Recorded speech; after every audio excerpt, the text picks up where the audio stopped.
എന്ന് പറയുക. I'm going to say quickly about the saints, what they went through during the lockdown. പിന്നെ അവരുടെ ജീവിതത്തിൽ ഉണ്ടായ വലിയ മാറ്റങ്ങൾ നമുക്ക് മനസ്സിലാക്കുവാൻ കഴിയുന്നുണ്ട്. Later we can see the great change that came into their life. അതിൽ ഒന്നാമതായി ഞാൻ പ്രതിപാദിക്കാൻ പോകുന്ന യോസേഫിനെ കുറിച്ചാണ്. The first character that I'm going to speak is about Joseph. അപ്പന്റെ മടിയിൽ ശ്രേഷ്ഠമായ ഭക്ഷണം, ശ്രേഷ്ഠമായ വസ്ത്രം, ശ്രേഷ്ഠമായ കരുതൽ ഇതെല്ലാം അനുഭവിച്ചു കൊണ്ടിരുന്ന യോസേഫിനെ ദൈവിക പദ്ധതി പ്രകാരം ഒരു ദർശനത്തോടുകൂടെ അവനെ ദൈവം പുറത്തു കൊണ്ടുവന്നു. Joseph, who was at the lap of his father, the favorite of his father, always ate with the palm of his father, always was along with the father, but God had a particular plan in his life. അപ്പോൾ തന്റെ സഹോദരന്മാരും തന്റെ കൂടെ നിന്നവരും തന്നെ ഒറ്റപ്പെടുത്തിയ സമയത്ത് നമുക്ക് ഏവർക്കും അറിയാവുന്ന പോലെ ഒട്ടക്കിണർ മുതൽ കാരാഗ്രഹത്തിൽ നിന്ന് പുറത്തു വരുന്നത് വരെ തന്റെ ജീവിതത്തിലെ ഒരു ലോക്ക്ഡൌൺ പീരീഡ് ആയിരുന്നു.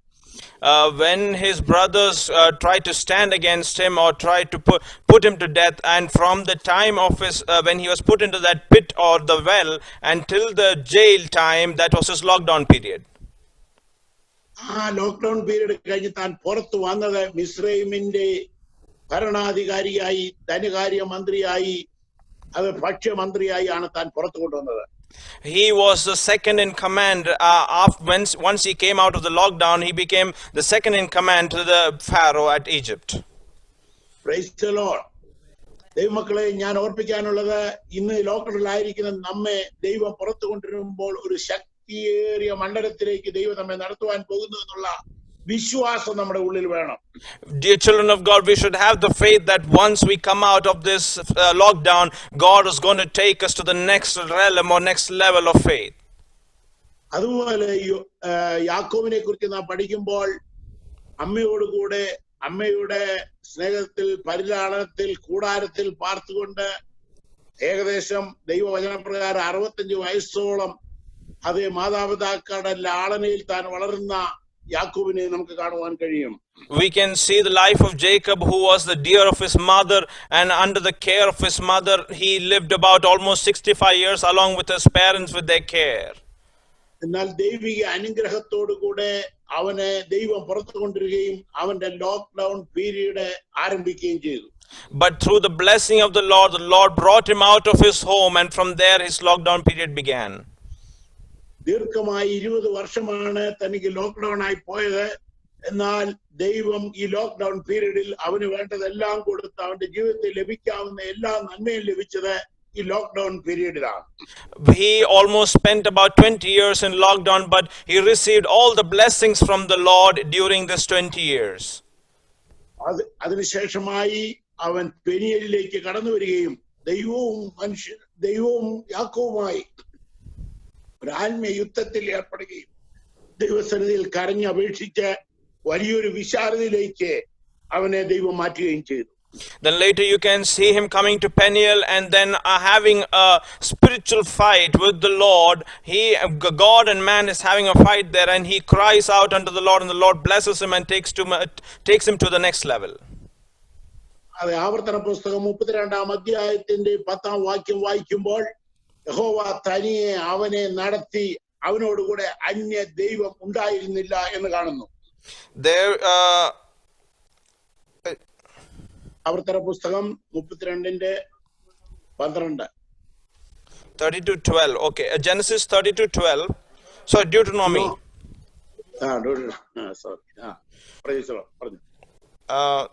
So the Lord alone led him, and there was no foreign god with him.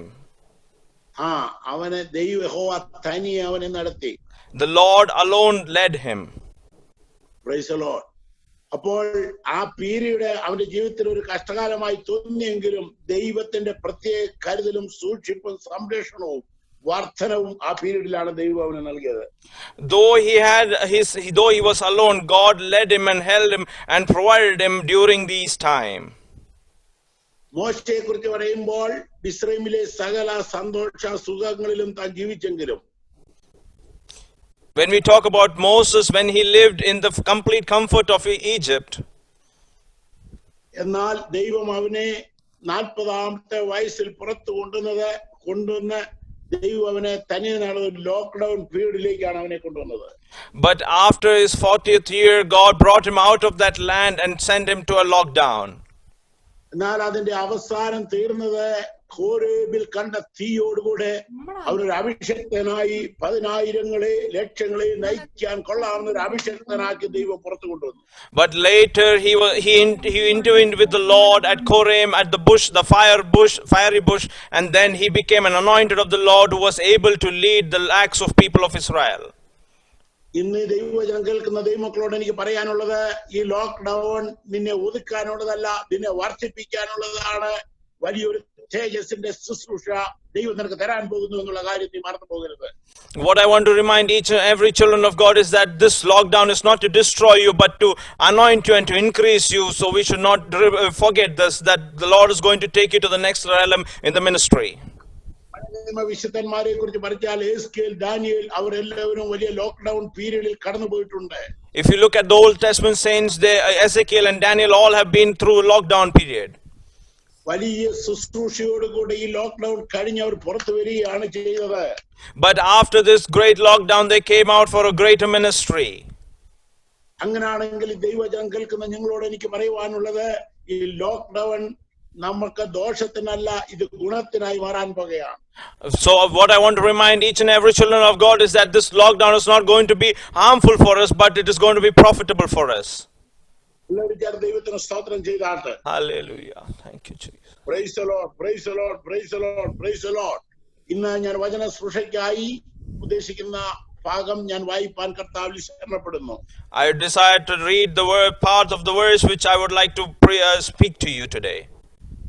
വെളിപ്പാട് പുസ്തകം 22-ാം അധ്യായത്തിന്റെ 11-12 വാക്യങ്ങളാണ് വായിപ്പാൻ കർത്താവിൽ ശരണപ്പെടുന്നത്. I desire to read from Revelation 22:11 and 12. അനീതി ചെയ്യുന്നവൻ ഇനിയും അനീതി ചെയ്യട്ടെ, അഴുക്കുള്ളവൻ ഇനിയും അഴുക്കാടട്ടെ, നീതിമാൻ ഇനിയും നീതി ചെയ്യട്ടെ, വിശുദ്ധൻ ഇനിയും തന്നെ വിശുദ്ധീകരിക്കട്ടെ. ഇതാ ഞാൻ വേഗം വരുന്നു, ഓരോരുത്തരും അവനവന്റെ പ്രവൃത്തിക്ക് തക്കവണ്ണം കൊടുപ്പാൻ പ്രതിഫലം എന്റെ പക്കലുണ്ട്. He who is unjust, let him be unjust still. He who is filthy, let him be filthy still. Who is righteous, let him be righteous still. He who is holy, let him be holy still. And behold, I am coming quickly, and my reward is with me to give to everyone according to his work. സ്നേഹത്തിന്റെ അപ്പോസ്തലനായ ഏഷ്യയിലെ 7 സഭയുടെ senior പാസ്റ്ററും അപ്പോൾ എഫെസോസ് സഭയുടെ ശുശ്രൂഷകനുമായിരുന്ന കർത്താവിന്റെ ദാസനായ യോഹന്നാൻ ഒരു lockdown period ദൈവം ഒരുക്കിയിരുന്നു. John, who was the beloved or the loved one of Jesus, and who was the senior pastor of the 7 churches of Asia, and also the servant of God at Ephesus, he is writing a revelation. God is showing him a revelation. അതിനെക്കുറിച്ചുള്ള ചരിത്രങ്ങൾ അനേക അഭിഷക്തന്മാർ വിവിധ കാലങ്ങളിൽ പറഞ്ഞ് നമ്മെ മനസ്സിലാക്കിയിട്ടുള്ളതിനാൽ ഞാൻ ആ ഭാഗത്തേക്ക് ഇപ്പോൾ കടന്നു പോകുന്നില്ല. Because most of the servants of God has helped us understand all the histories behind this, I would not like to go deep in it. അദ്ദേഹത്തെ സ്തോത്രം തന്നെ തന്റെ ജീവിത അവസാന തന്റെ വാർദ്ധക്യ കാലയളവിൽ പസ്മോസ് എന്ന ദ്വീപിലേക്ക് തന്നെ നാട് കടത്തിയതായി നമുക്ക് കാണുവാൻ തക്കവണ്ണം കഴിയുന്നുണ്ട്. We can see that at the end of his age he was taken and placed at the island of Patmos. വിവിധ സുവിശേഷങ്ങളും ലേഖനങ്ങളും താൻ എഴുതിയെങ്കിലും തന്റെ ലോക്ക്ഡൌൺ പീരീഡിൽ അഥവാ പസ്മോസ് ദ്വീപിൽ വെച്ചാണ് സ്വർഗീയമായ ദർശനം കണ്ട് ഭൂമിയിൽ സംഭവിക്കാൻ പോകുന്ന സകല കാര്യങ്ങളും ദൈവം മറന്നീക്കി വെളിപ്പെടുത്തിയത് തന്റെ lockdown പീരീഡിലായിരുന്നു. Though he has written the gospel and the epistles, but during his lockdown period at Patmos, God intervened and showed him the revelation of what are the things to come upon this earth. വെളിപ്പാട് പുസ്തകം നാം വായിച്ചു തുടങ്ങുമ്പോൾ തന്നെ ഒരു ആത്മനിറവിന്റെ അനുഭവത്തിലേക്ക് താൻ വന്നു എന്നുള്ളതാണ് നമുക്ക് മനസ്സിലാക്കുവാൻ കഴിയുന്നത്. When you read the book of Revelation, the beginning stages, we can see that John came to the fullness of the Spirit. ഈ പത്മോസ് ദ്വീപ് എന്ന് പറയുമ്പോൾ വിവിധ രീതിയിൽ നമ്മൾ ഇതിനു മുമ്പ് മനസ്സിലാക്കിയിട്ടുണ്ടെങ്കിലും തനിക്ക് എഴുതാനും വായിക്കാനും പ്രാർത്ഥിക്കാനും ദൈവസന്നിധിയിൽ നിന്ന് വചനം ധ്യാനിപ്പാനും ഏകനായിരുന്ന് ദൈവികമായ അത്ഭുതങ്ങൾ ധ്യാനിപ്പാനും പറ്റിയ ഒരു സ്ഥലം കൂടെ ആയിരുന്നു എന്ന് നമുക്ക് മനസ്സിലാക്കാൻ കഴിയുന്നുണ്ട്. This island of Patmos, though we have heard in different interpretation, but that land was the place where he was able to separate himself and pray and meditate upon the word of God and upon the miraculous works which the Lord was revealing to him.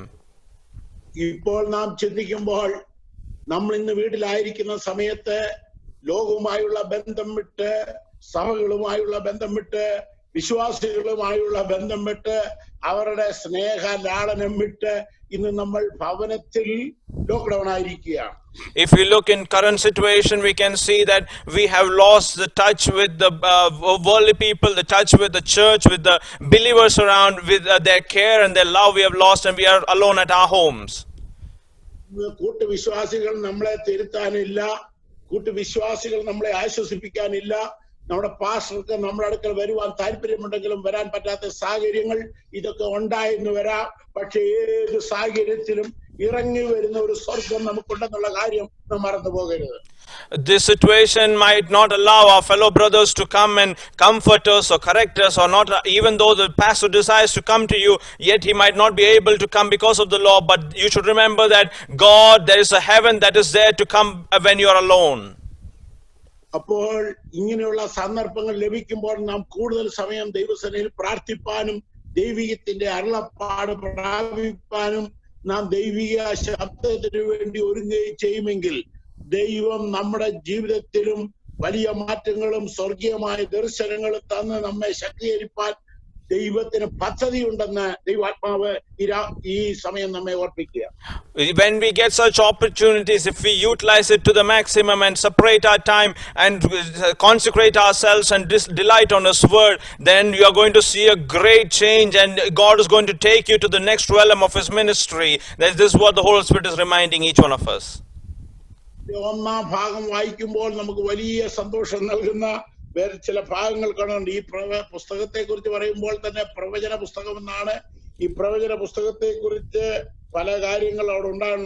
ക്രിസ്തുയേശുവിന്റെ വെളിപ്പാട് വേഗത്തിൽ സംഭവിപ്പാനുള്ളത് തന്റെ ദാസന്മാരെ കാണിക്കേണ്ടതിന് ദൈവം അത് അവന് കൊടുത്തു. വേഗത്തിൽ സംഭവിപ്പാനുള്ള കാര്യങ്ങൾ, അഥവാ ഉടൻ സംഭവിപ്പാൻ പോകുന്ന ചില കാര്യങ്ങളാണ് അന്ന് യോഹന്നാന് ദൈവം വെളിപ്പെടുത്തി കൊടുത്തത്. The joyful thing is that when you read the book of Revelation, the first verse itself says the revelation of Jesus Christ, which God gave to him to show his servant things which are shortly to take place, and he sent a signified it by his angel to his servant John. So God at that time revealed it to John what are the things that are to come upon this earth. മൂന്നാം വാക്യം വായിക്കുമ്പോൾ ഈ പ്രവചനത്തിലെ വാക്കുകളെ വായിച്ചു കേൾപ്പിക്കുന്നവനും കേൾക്കുന്നവനും അതിൽ എഴുതിയിരിക്കുന്ന പ്രമാണിക്കുന്നവരും ഭാഗ്യവാന്മാർ, സമയം അടുത്തിരിക്കുന്നു എന്ന് കാണുവാൻ കഴിയുന്നുണ്ട്. Verses 3 we can see, blessed is he who reads and those who hear the word of this prophecy and keep those things which are written in it, for the time is near. വിശദമായി പ്രതിപാദിക്കാനും സംസാരിപ്പാനും ഇപ്പോൾ നമുക്ക് സമയമില്ലെങ്കിലും ഈ അധ്യായങ്ങളെ 3 പാർട്ടായി തിരിച്ച് നമുക്ക് ചുരുക്കത്തിൽ പഠിക്കാൻ കഴിയുന്നുണ്ട്. അത് ഞാൻ പറഞ്ഞ് എന്റെ വിഷയത്തിലേക്ക് പ്രവേശിക്കും. Though we do not have much time to go in deep, but what I would like to divide is into 3 parts and then continue to preach from the word of God. ഒന്നാമത് നമ്മളിപ്പോൾ അഭിവരിക്കുന്ന പോലെ താനായിരിക്കുന്ന തന്റെ lockdown period അവിടെ കർത്തൃ ദിവസത്തിൽ താൻ ആത്മവിവശനായി എന്ന് കാണുവാൻ കഴിയും. On the day of the Lord, we can see during his lockdown, he became completely taken away by the Spirit of God. ഇപ്പോൾ നമ്മൾ ഏത് സ്ഥലത്ത് ഏത് ലോക്ക്ഡൌണിൽ നാം തനിയായിരുന്നാലും സാഹചര്യം മുഴുവൻ പ്രതികൂലമായിരുന്നാലും കർത്തൃ ദിവസത്തിൽ ദൈവത്തെ ആരാധിക്കുന്ന ഒരു ദൈവ വൈദ്യന് സ്വർഗം തുറക്കുന്നത് ആത്മവിവശതയിൽ ദൈവത്തെ ആരാധിപ്പാൻ കഴിയും. Even if you are in a lockdown or situation is against you, but on the day of the Lord, if you are able to worship him and continue to consecrate yourself unto the Lord, then you will see the Lord's mighty work in your life. ഞാൻ പലരെയും ഈ lockdown പീരീഡിൽ ഞായറാഴ്ച phone ചെയ്യുമ്പോൾ പലരും ആരാധനയ്ക്കോ അതിനുള്ള മുൻതൂക്കമോ ദൈവസന്നിധിയിൽ ഇരിപ്പാനോ താല്പര്യം കൊടുക്കാതെ വിവിധ ബിസിനസ്സുകളിൽ കൃഷികളിൽ ഏർപ്പെട്ടിരിക്കുന്ന പലരെയും കുറിച്ച് കാണുമ്പോൾ മാനസികമായി വളരെ ലജ്ജിക്കാറുണ്ട്, വളരെ ഭാരപ്പെടാറുണ്ട്. When I call most of the believers and find out that during this lockdown period, many have, rather than separating their time for God, they have involved themselves into business and other matters, it gives me a burden and a shame within myself. ദൈവമക്കളെ ഒരു കാര്യം ഓർത്തുകൊള്ളണം, ഏത് lockdown എവിടെയായിരുന്നാലും, നീ തനിയായിരുന്നാലും, നീ കുടുംബത്തിലായിരുന്നാലും, കർത്താവിന്റെ ദിവസം അഥവാ കർത്തൃ ദിവസത്തെ നീ മറക്കരുത്. അന്ന് ആരാധന ദിവസമാണ്. അത് നമ്മുടെ ദിവസമല്ല, അത് ദൈവത്തിന്റെ ദിവസമാണ്. കർത്തൃ ദിവസത്തിൽ പഴയ നിയമ വിശുദ്ധന്മാർ ആരാധിച്ചതുപോലെ, ആഴ്ചവട്ടത്തിന് 1-ാം നാൾ ആരാധിച്ചതുപോലെ, നാം എവിടെയായിരുന്നാലും, നാം തനിയായിരുന്നാലും ദൈവത്തെ ആരാധിക്കേണ്ടതും ദൈവത്തെ മഹത്വപ്പെടുത്തേണ്ടതും ആവശ്യമാണ്. Whether we might be alone in the lockdown or with our family, we should remember that on the day of the Lord, it is a day of worship, and we should not get involved in any other things, but rather as the saints worship the Lord on the first day of the week, we also need to separate our time and go and worship the Lord. Praise the Lord. അതുകൊണ്ട് ഈ വചനം കേൾക്കുന്ന ഏവരോട് ഞാൻ ദൈവാത്മാവിൽ ഓർപ്പിക്കുന്നു, നമുക്ക് തന്നിരിക്കുന്ന സമയം, ദൈവത്തിന്റെ സമയം നമ്മൾ ആരും എടുക്കാതെ ദൈവസന്നിധിയിൽ ഇരുന്ന് പ്രാർത്ഥിപ്പാൻ, ജാഗരിപ്പാൻ കർത്തൃ ദിവസങ്ങളെ നമ്മൾ വേർതിരിക്കേണ്ടതാണ്. So let me remind you this in the spirit of the Lord, that when God gives us this time, we need to separate it, and we should not rob his time which he has given, but rather give it on the which is the day of the Lord. We need to worship him. അപ്പോൾ തന്റെ ജീവിതത്തിൽ lockdown ആയപ്പോൾ താൻ ഏറ്റവും കൂടുതൽ ഭാരപ്പെട്ട, ഇപ്പോൾ പ്രാർത്ഥിക്കുന്ന വിശുദ്ധന്മാരും ദൈവമക്കൾക്കും അഥവാ പാസ്റ്റർമാരും ഏറ്റവും കൂടുതൽ ഭാരപ്പെടുന്നത് തങ്ങളുടെ ഇടയ ശുശ്രൂഷയിലുള്ള സഭയെ കുറിച്ചാണ്. അത് എല്ലാവർക്കും അറിയാം. പാസ്റ്റർമാരെന്നെ കേൾക്കുന്നുണ്ടെങ്കിൽ നിങ്ങൾക്ക് അത് മനസ്സിലാകുമെന്ന് ഞാൻ വിചാരിക്കുന്നു. ഓരോ വിശ്വാസികളെയും കുടുംബങ്ങളെയും സഭയെയും കുറിച്ച് നമുക്കൊരു ആത്മീയ ഭാരമുണ്ട്. ആ ഭാരത്തിന് പരിഹാരം കർത്താവായ യേശുക്രിസ്തു തന്നെ വരുത്തുമെന്നും കൂടെ ഞാൻ ഈ സമയത്ത് ഓർപ്പിക്കുകയാണ്. Let me remind you this, that to every pastor who are hearing as well, this is our burden for that during this lockdown period, that we will take up all the believers and pray for them, that everybody might come and separate their time and worship the Lord. Asia മൈനറിലെ senior പാസ്റ്ററും ബിഷപ്പുമായിരുന്ന യോഹന്നാൻ ഏഷ്യയിൽ തന്റെ അധീനതയിലുള്ള 7 സഭകളെ കുറിച്ചുള്ള ഭാരം തന്റെ ഉള്ളിൽ ഉണ്ടായിരുന്നുകൊണ്ട് ആദ്യത്തെ 3 അധ്യായങ്ങളിൽ ഏഷ്യ മൈനറിലുള്ള 7 സഭകളെ കുറിച്ച്, അത് അന്ന് മുതൽ ഇന്ന് വരെ ലോകത്തിൽ വെളിപ്പെടുന്ന ദൈവസഭയുടെ കാര്യങ്ങളെ കൂട്ടി ആ 7 സഭയെ കുറിച്ചുള്ള ദൂതാണ് ദൈവം ആദ്യമായി കൊടുത്തത്. John, who was the senior pastor of the Asia Minor churches, the 7 churches of Asia Minor, God was prophesying through him unto those 7 churches. If we can see from Revelation 1st chapter to the 3rd chapter, which is also being continuing to be fulfilled even today in the churches today. 7 സഭയെക്കുറിച്ചുള്ള ഭാരമുണ്ടായപ്പോൾ കർത്താവ് അവരെ കാണിക്കുന്നത് 7 നക്ഷത്രം വലങ്കയിൽ പിടിച്ചുകൊണ്ട് 7 പൊൻനിലുവകൾക്കിടെ നടുവിൽ ഉലാവുന്ന കർത്താവായ യേശുവിനെയാണ് ദൈവം അവന് കാണിച്ചു കൊടുത്തത്. When he had the burden of the 7 churches within him, the Lord revealed the Lord having 7 stars on his hand and the 7 lampstands also on his hand. എന്നെ കേൾക്കുന്ന ദൈവദാസന്മാരോട് എനിക്ക് പറയാനുള്ളത്, നിങ്ങളുടെ അധീനതയിലുള്ള ദൈവസഭയെ അഭിഷക്തന്മാരെയും കരങ്ങളിൽ വഹിച്ചുകൊണ്ട് അവരോട് അപ്പോൾ വേണ്ട ദൂത് സംസാരിപ്പാൻ കഴിവുള്ള ദൈവം കൂടെയാണ് നമ്മുടെ ദൈവം എന്നുള്ള കാര്യം ഓർക്കുമ്പോൾ നമുക്ക് ദൈവത്തെ എത്ര സ്തുതിപ്പാറുണ്ട്. When we know that our God is a God who will reveal and prophesy to us unto our anointed ones and the believers of our church with the burden in our hearts, oh, it is such a blessing, and we give glory unto the Lord. അപ്പോൾ നമുക്ക് അതിനെക്കുറിച്ച് വിശദീകരിച്ച് സംസാരിപ്പാൻ സമയമില്ല.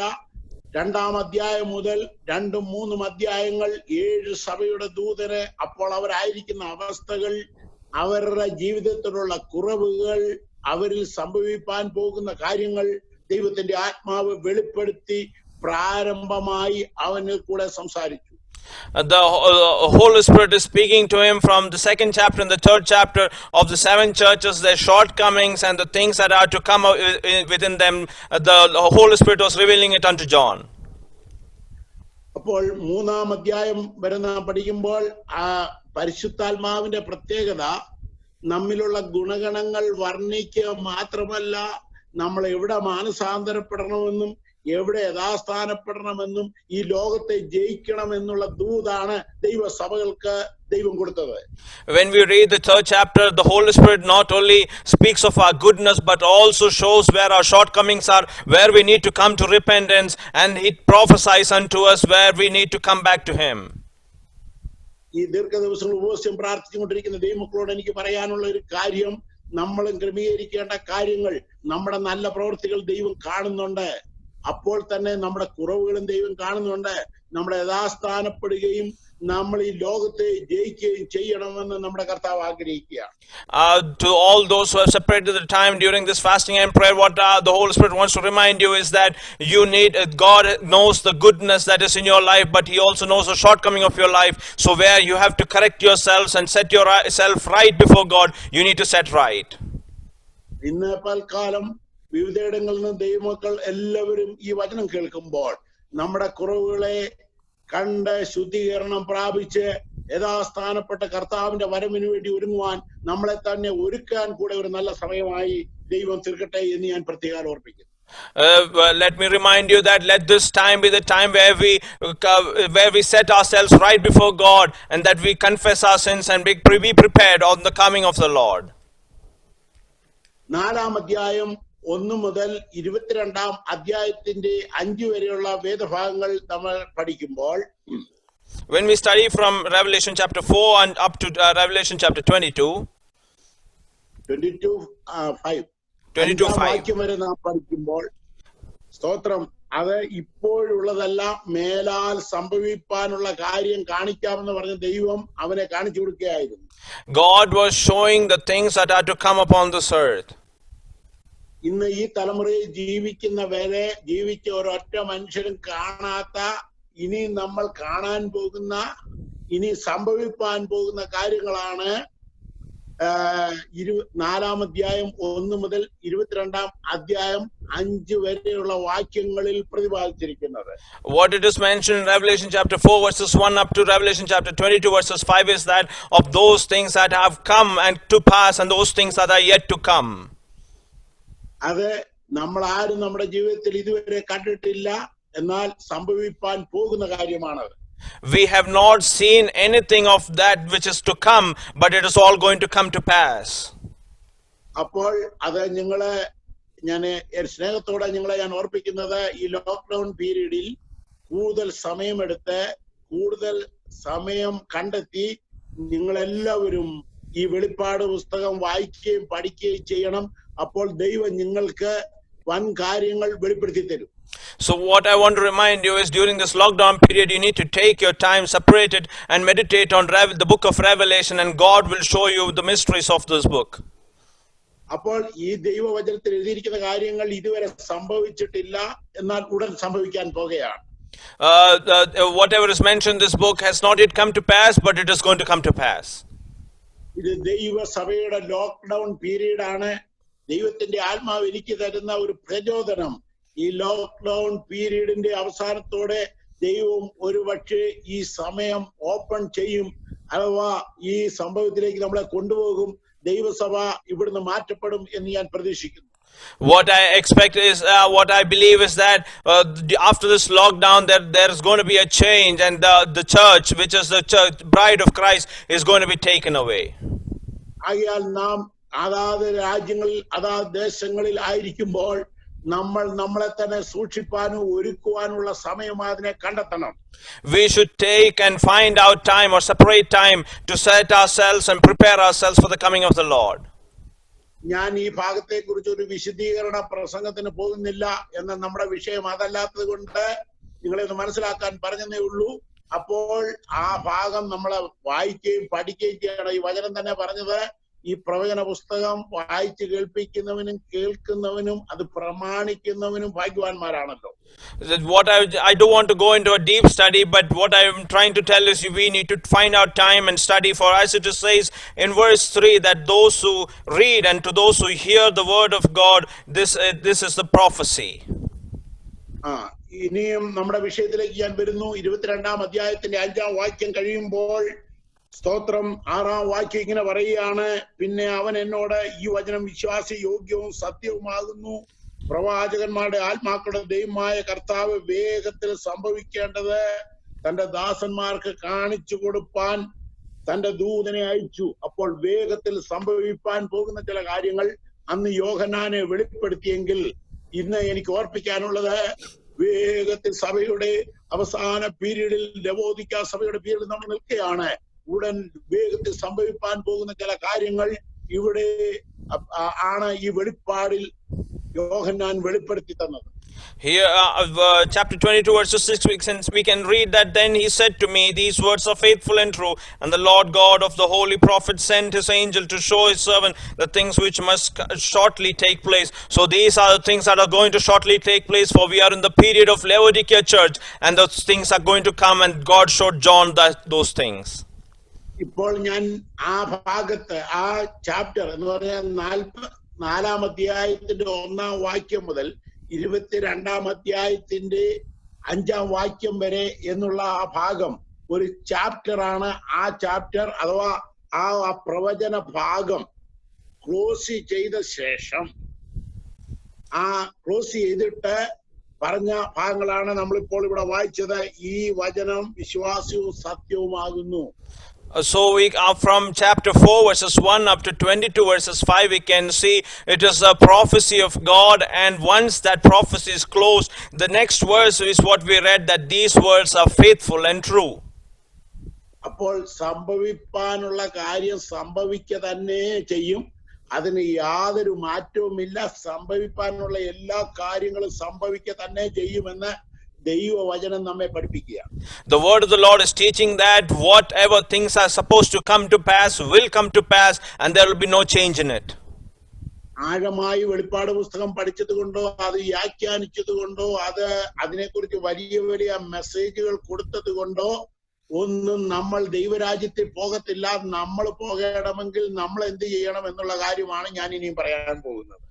Because we read the book of Revelation, or because we discern the book of Revelation, or because we preach a great preaching through the book of Revelation, we will not go to heaven, but I'm going to say what is going to make us go to heaven.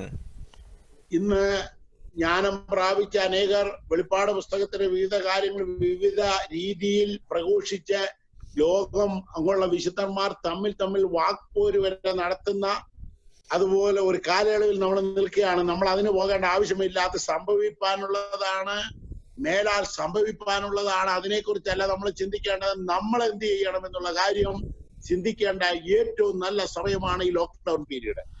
When many of the wise of this world is debating or trying to understand the book of Revelation and debating with one another, we need to understand that this is not the time for us to debate, but we need to find out what we need to do to get ready for the coming of the Lord. ഞാൻ എന്റെ വിഷയത്തിലേക്ക് പെട്ടെന്ന് കടന്നു വരികയാണ്. അതിന്റെ 10-ാം വാക്യം ഇങ്ങനെ വായിക്കുന്നു. അവൻ പിന്നെയും എന്നോട് പറഞ്ഞത്, സമയം അടുത്തിരിക്കാൻ ഈ പ്രവചനത്തിലെ പ്രവചനം മുദ്രയിടരുത്. So in verses 10 he says that, and he said to me, do not seal the words of the prophecy of this book, for the time is at hand. പല പുസ്തകങ്ങളും മുദ്രയിടാൻ ദൈവം പറഞ്ഞിട്ടുണ്ട്. പക്ഷെ മുദ്രയിടാതെ അതിന്റെ അർത്ഥം എന്നും വായിച്ച് മനസ്സിലാക്കി ഗ്രഹിക്കേണ്ട ഒരു പുസ്തകം കൂടെയാണ് വെളിപ്പാട് പുസ്തകം. There are many books which God had asked to seal, but this book God has told not to seal. So that what means is that we need to study and meditate and understand what God wants to speak to us in these days. പാസ്മോസ് ദ്വീപ് മുതൽ സഭ എടുക്കപ്പെടുന്നത് വരെ വിശുദ്ധന്മാർ വായിക്കുകയും ഗ്രഹിക്കുകയും മനസ്സിലാക്കുകയും നമുക്ക് വരാൻ പോകുന്ന ഭാവിയെ കുറിച്ച് മനസ്സിലാക്കുവാൻ നമുക്ക് ഇത്രയും വിശദമായി പ്രതിപാദിച്ചിരിക്കുന്ന ഒരു പുസ്തകം വേറെ ഇല്ല. അത് നമ്മൾ ഗ്രഹിക്കേണ്ടത് ആവശ്യമാണ്. കാരണം അത് സമയം അടുത്തിരിക്കുകയാണ്. എന്നാൽ നമ്മൾ എന്ത് ചെയ്യണം എന്നുള്ള കാര്യത്തിലേക്ക് ഞാൻ പ്രവേശിക്കാൻ പോകുകയാണ്. From Patmos, the island of Patmos, until the church is being taken, we can see that the church needs to prepare, and the Lord is showing those things that are to come to pass, and that is why it says there that the time is very short and we need to prepare for it. ഇനി നമ്മുടെ 11-ാം വാക്യം നമ്മുടെ പ്രധാന വിഷയമാണല്ലോ. അതിൽ നമ്മൾ വായിക്കുന്ന ഭാഗം, അനീതി ചെയ്യുന്നവൻ ഇനിയും അനീതി ചെയ്യട്ടെ, അഴുക്കുള്ളവൻ ഇനിയും അഴുക്കാടട്ടെ, നീതിമാൻ ഇനിയും നീതി ചെയ്യട്ടെ, വിശുദ്ധൻ ഇനിയും തന്നെ വിശുദ്ധീകരിക്കട്ടെ. He who is unjust, let him be unjust still. He who is filthy, let him be filthy still. He who is righteous, let him be righteous still. And he who is holy, let him be holy still. ഇന്ന് ആത്മീയ ലോകത്തിലെ ഏറ്റവും പ്രശ്നകരമായ പ്രതിപാദിക്കുന്ന വിഷയം മറ്റുള്ളവരുടെ അശുദ്ധി ഫേസ്ബുക്കിലൂടെയും വാട്സപ്പിൽ കൂടെയും അതുപോലെ മറ്റ് മാധ്യമങ്ങളിൽ കൂടെയും ലോകത്തെ അറിയിച്ച് അവരുടെ വികൃതിത്തരങ്ങൾ മറ്റുള്ളവർ ആഘോഷിക്കുന്ന ഒരു കാലയളവായി ഇന്നത്തെ കാലയളവ് വന്നിരിക്കുകയാണ്. We have come to an age where people are taking other people's shortcoming or their downfalls and putting it out unto the people and rejoicing about those their downfalls.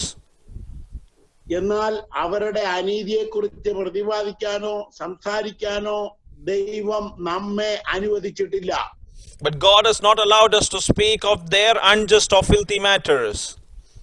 ഇത് ദൈവമക്കൾ ഏറ്റവും മനസ്സിലാക്കേണ്ട കാര്യമാണ്. ഒരു ദൈവമക്കളും മറ്റൊരു ദൈവമക്കളുടെയോ ദൈവദാസന്മാരുടെയോ ദൈവജനത്തിന്റെയോ അഴുക്കുകളെ കുറിച്ചോ അശുദ്ധിയെ കുറിച്ചോ സംസാരിപ്പാൻ പാടില്ല.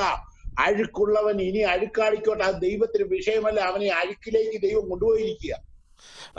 What I want to remind to each and everyone is that we should not speak of the unjust or the filthiness of our fellow believers or of our pastor, of anyone, but rather we should leave that matter, for God has taken care of it. And if he continues to go in an unjust and filthy manner, God will allow him to go even deeper.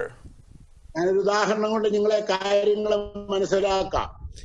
നല്ലൊരു കൃഷിക്കാരൻ തന്റെ ജീവിതത്തിൽ താൻ വളർത്തുന്ന രണ്ട് മൃഗങ്ങളാണ്. ഒന്ന് ആടിനെ താൻ വളർത്തുന്നു, അപ്പോൾ തന്നെ തനിക്ക് പന്നിയെ വളർത്താൻ കഴിയും.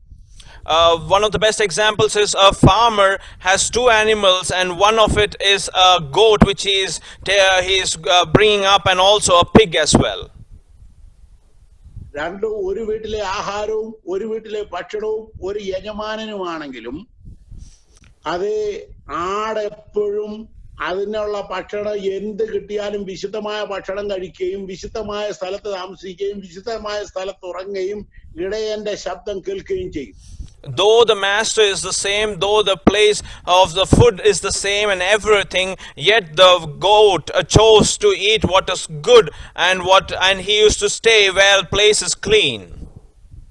അതേ യജമാനന്റെ കീഴിലുള്ള പന്നിയാണെങ്കിൽ അത് എവിടെ അഴുക്കുണ്ട്, എവിടെ അഴുക്ക് ചാലുണ്ട്, മോശമായ വേസ്റ്റ് എവിടെയുണ്ട്, അതിലേക്കുള്ള ആകർഷണത്തിൽ ചെടിയിൽ കിടന്ന് ഉരുളാൻ ഇടയാകും. പക്ഷേ രണ്ടും ഒരു യജമാനന്റെ വളർത്തുമൃഗങ്ങളാണെന്നുള്ള കാര്യം നാം മറന്നു പോകരുത്. But the same swine who has the same owner as the goat, who is looking for the place that is filthy, the place that is full of dirt, where it can roll around and enjoy in the dirt. But you should remember that both of these are brought up by the same master.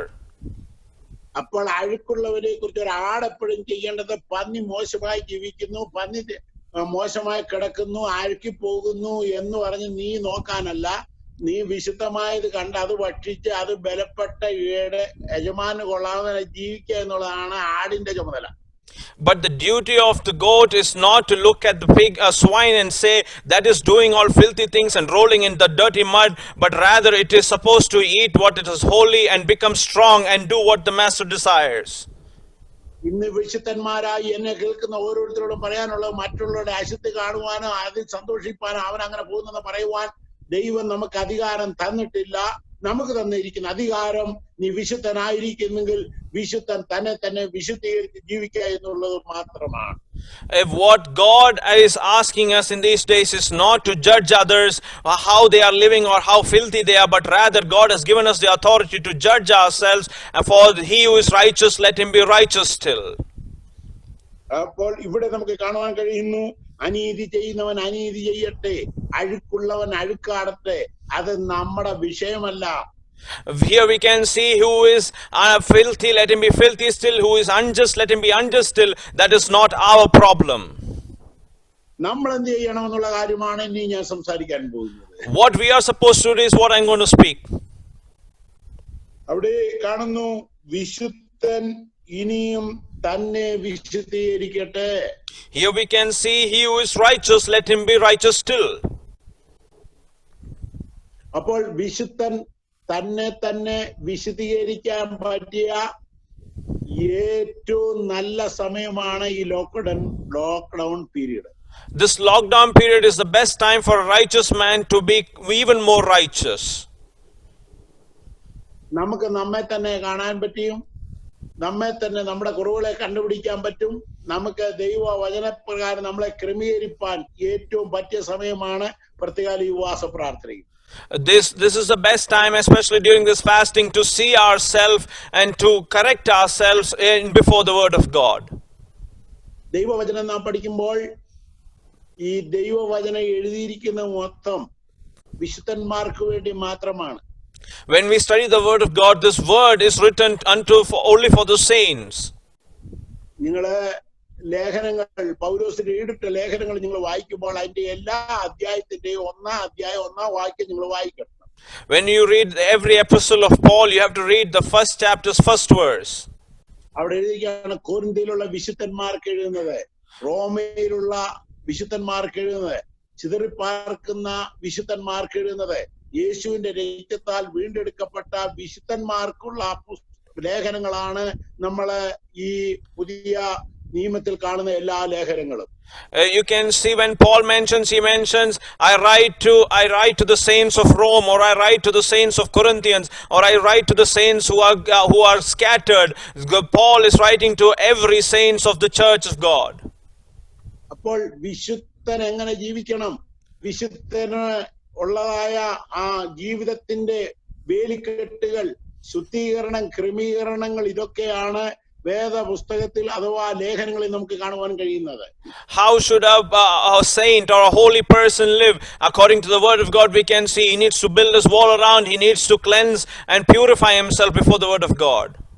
വെളിപ്പാട് പുസ്തകം 2-3 അധ്യായങ്ങൾ കാണുന്ന അവർക്ക് ഒത്തിരി ഗുണങ്ങളുണ്ട്, ഒത്തിരി നല്ല നന്മകൾ അവരുടെ ജീവിതത്തിലുണ്ട്. എന്നാൽ വീണ്ടും ഒന്നുകൂടെ വിശദീകരിക്കേണ്ട, ഒന്നുകൂടെ ക്രമീകരിക്കേണ്ട കാര്യങ്ങൾ എടുത്തു പറഞ്ഞ് അവരെ വിശുദ്ധിയിലേക്ക് നയിപ്പാൻ ദൈവത്തിന്റെ ആത്മാവ് ഒരുങ്ങുന്നത് പോലെ ഇന്ന് ഈ വചനം കേൾക്കുന്ന നിങ്ങളിലൊക്കെ നല്ലതായ ഒത്തിരി ഗുണങ്ങളുണ്ട്. എന്നാൽ ദൈവവചനം ഇന്ന് സംസാരിക്കാൻ പോകുന്നത് ഒന്നുകൂടെ നിങ്ങൾ വിശുദ്ധിയിലേക്ക് വരുവാൻ ദൈവം ആഗ്രഹിക്കുകയാണ്. അതിനുവേണ്ടി ദൈവത്തിന്റെ ആത്മാവ് നമ്മോട് ഇന്ന് പകൽക്കാലം സംസാരിച്ചുകൊണ്ടിരിക്കുകയാണ്. The Holy Spirit is speaking inside Revelation chapter 2 and 3 about all the good deeds of those churches, but still the Holy Spirit is again reminding that there needs to be even more righteous still. In the same manner, to all the believers who are listening to me, we have good deeds in us, but we need to be even more righteous still. നമ്മൾ അധികം ശുദ്ധീകരിക്കേണ്ട കാര്യം എന്താണ്? പരിശുദ്ധാത്മാവ് ആഗ്രഹിക്കുന്നു ഒരൊറ്റ വ്യക്തിയും കൈവിടപ്പെട്ടു പോകാതെ തന്റെ മണവാട്ടിയാൽ സഭയോടുകൂടെ ചേരണം. തന്റെ പുനരുത്ഥാന കാഹളത്തിങ്കൽ നമ്മൾ രൂപാന്തരപ്പെടണമെന്ന് പരിശുദ്ധാത്മാവ് ആഗ്രഹിക്കുക. Why is that we need to be even more holy still? Is because the whole Lord does not want any of us to be lost in this world, but we should be raptured when the second coming of the Lord. അപ്പോൾ ഇവിടെ നാം കാണുന്നു വിശുദ്ധനിയും തന്നെ വിശുദ്ധീകരിക്കട്ടെ. And here we see that he who is holy, let him be holy still. അപ്പോൾ നമ്മൾ വിശുദ്ധന്മാർ വിശുദ്ധീകരിക്കപ്പെടണമെങ്കിൽ നമ്മൾ ചെയ്യേണ്ട ചില കാര്യങ്ങളാണ് ഞാൻ സംസാരിക്കാൻ പോകുന്നത്. വളരെ വ്യക്തമായി ഞാൻ സംസാരിക്കുമ്പോൾ നിങ്ങൾ അത് ശ്രദ്ധയിൽ നിങ്ങളുടെ മനസ്സിൽ കരുതി ഒരു വിശുദ്ധ ജീവൻ നയിപ്പാൻ നിങ്ങൾ ഒരുങ്ങണം. When I'm talking about he who is holy, what I'm talking is when we are supposed to be holy, we need to separate ourselves. Praise the Lord. We need to separate ourselves, and that we need to become holy as the Lord desires us to be. അപ്പോൾ വിശുദ്ധൻ തന്നെ വിശുദ്ധീകരിക്കുക. അത് വിശുദ്ധീകരിക്കണമെങ്കിൽ ഒന്നാമത്തെ കാര്യം ഞാൻ ചിന്തിക്കാൻ പോകുന്നത് Daniel പ്രവചനം 1-ാം അധ്യായത്തിന്റെ 8-ാം വാക്യമാണ്. If one has to be holy, what I would like to touch bases on Daniel chapter 1. അതിൽ ദാനിയേൽ പ്രവചനം 1-ാം അധ്യായം 8-ാം വാക്യത്തിൽ നാം വായിക്കുന്നു, രാജാവ് കഴിക്കുന്ന ഭോജനം രാജാവ് കുടിക്കുന്ന വീഞ്ഞുകൊണ്ടും ഞാൻ തന്നെത്താൻ അശുദ്ധമാക്കുകയില്ല എന്ന് ദാനിയേൽ ഹൃദയത്തിൽ നിശ്ചയിച്ചു. Daniel chapter 1 verses 8 it says, but Daniel purposed in his heart that he would not defile himself with the portion of the king's delicacies, nor with the wine which he drank. Therefore he requested the chief of the eunuchs that he might not defile himself. ദൈവവചനത്തിൽ നാം പഠിക്കുമ്പോൾ ഇസ്രായേലിന്റെ ഏറ്റവും ഉന്നതരമായ കാലയളവിൽ Babel രാജാവായിരിക്കുന്ന Nebuchadnezzar വന്ന് യഹൂദയെ നിരോധിച്ച് 3 ഘട്ടങ്ങളായി അവരെ മുഴുവൻ ബാബേലിലേക്ക് അടിമകളായി കൊണ്ടുപോയപ്പോൾ 2ാം ഘട്ടത്തിൽ യുവാക്കന്മാരെയും അത് നല്ല കഴിവുള്ള കുഞ്ഞുങ്ങളെയും തന്നെ അടിമകളാക്കി കൊണ്ടുപോയതായി നമ്മൾ പഠിക്കുന്നു. അതിൽ ഏറ്റവും കൊള്ളാവുന്ന യോഗ്യരായ സൗന്ദര്യമുള്ള ബുദ്ധിയുള്ള ജ്ഞാനമുള്ള ചില പുരുഷന്മാരെ വേർതിരിച്ച് രാജകൊട്ടാരത്തിൽ താമസിപ്പാൻ അവർക്ക് ദൈവം ഭാഗ്യം കൊടുത്തു. അഥവാ ആ കൂട്ടത്തിൽ ദാനിയേലും ഉണ്ടായിരുന്നു. During that time when the kingdom of Babylon, the king of Nebuchadnezzar took Israel into captivity in 3 different terms, and in the second term he took the most wise person, the most strong person, those who are the descendants of king and nobles. He took them into the kingdom of Nebuchadnezzar, and Daniel and his friends were also part of it. അപ്പോൾ ഈ തെരഞ്ഞെടുക്കപ്പെട്ട ബാബേലിൽ തെരഞ്ഞെടുക്കപ്പെട്ട ഈ ബാലന്മാരായ Daniel, ചന്ദ്രക്ക്, മേശക്ക്, Abednego എന്നീ ബാലന്മാരെ സംബന്ധിച്ചിടത്തോളം അവർക്ക് രാജകീയമായ എല്ലാ സൗകര്യങ്ങളും, രാജകീയമായ ഭക്ഷണങ്ങളും, രാജകീയമായ കിടപ്പറയും, രാജകീയമായ സകല സുഖ സൗകര്യങ്ങളും അനുവദനീയമായിരുന്നു. When Daniel and his 3 friends, Shadrach, Meshach and Abednego, was taken into the kingdom, they had all the facilities of the kingdom, like the best royalty of the bed, the place to sleep, the food and everything that they had.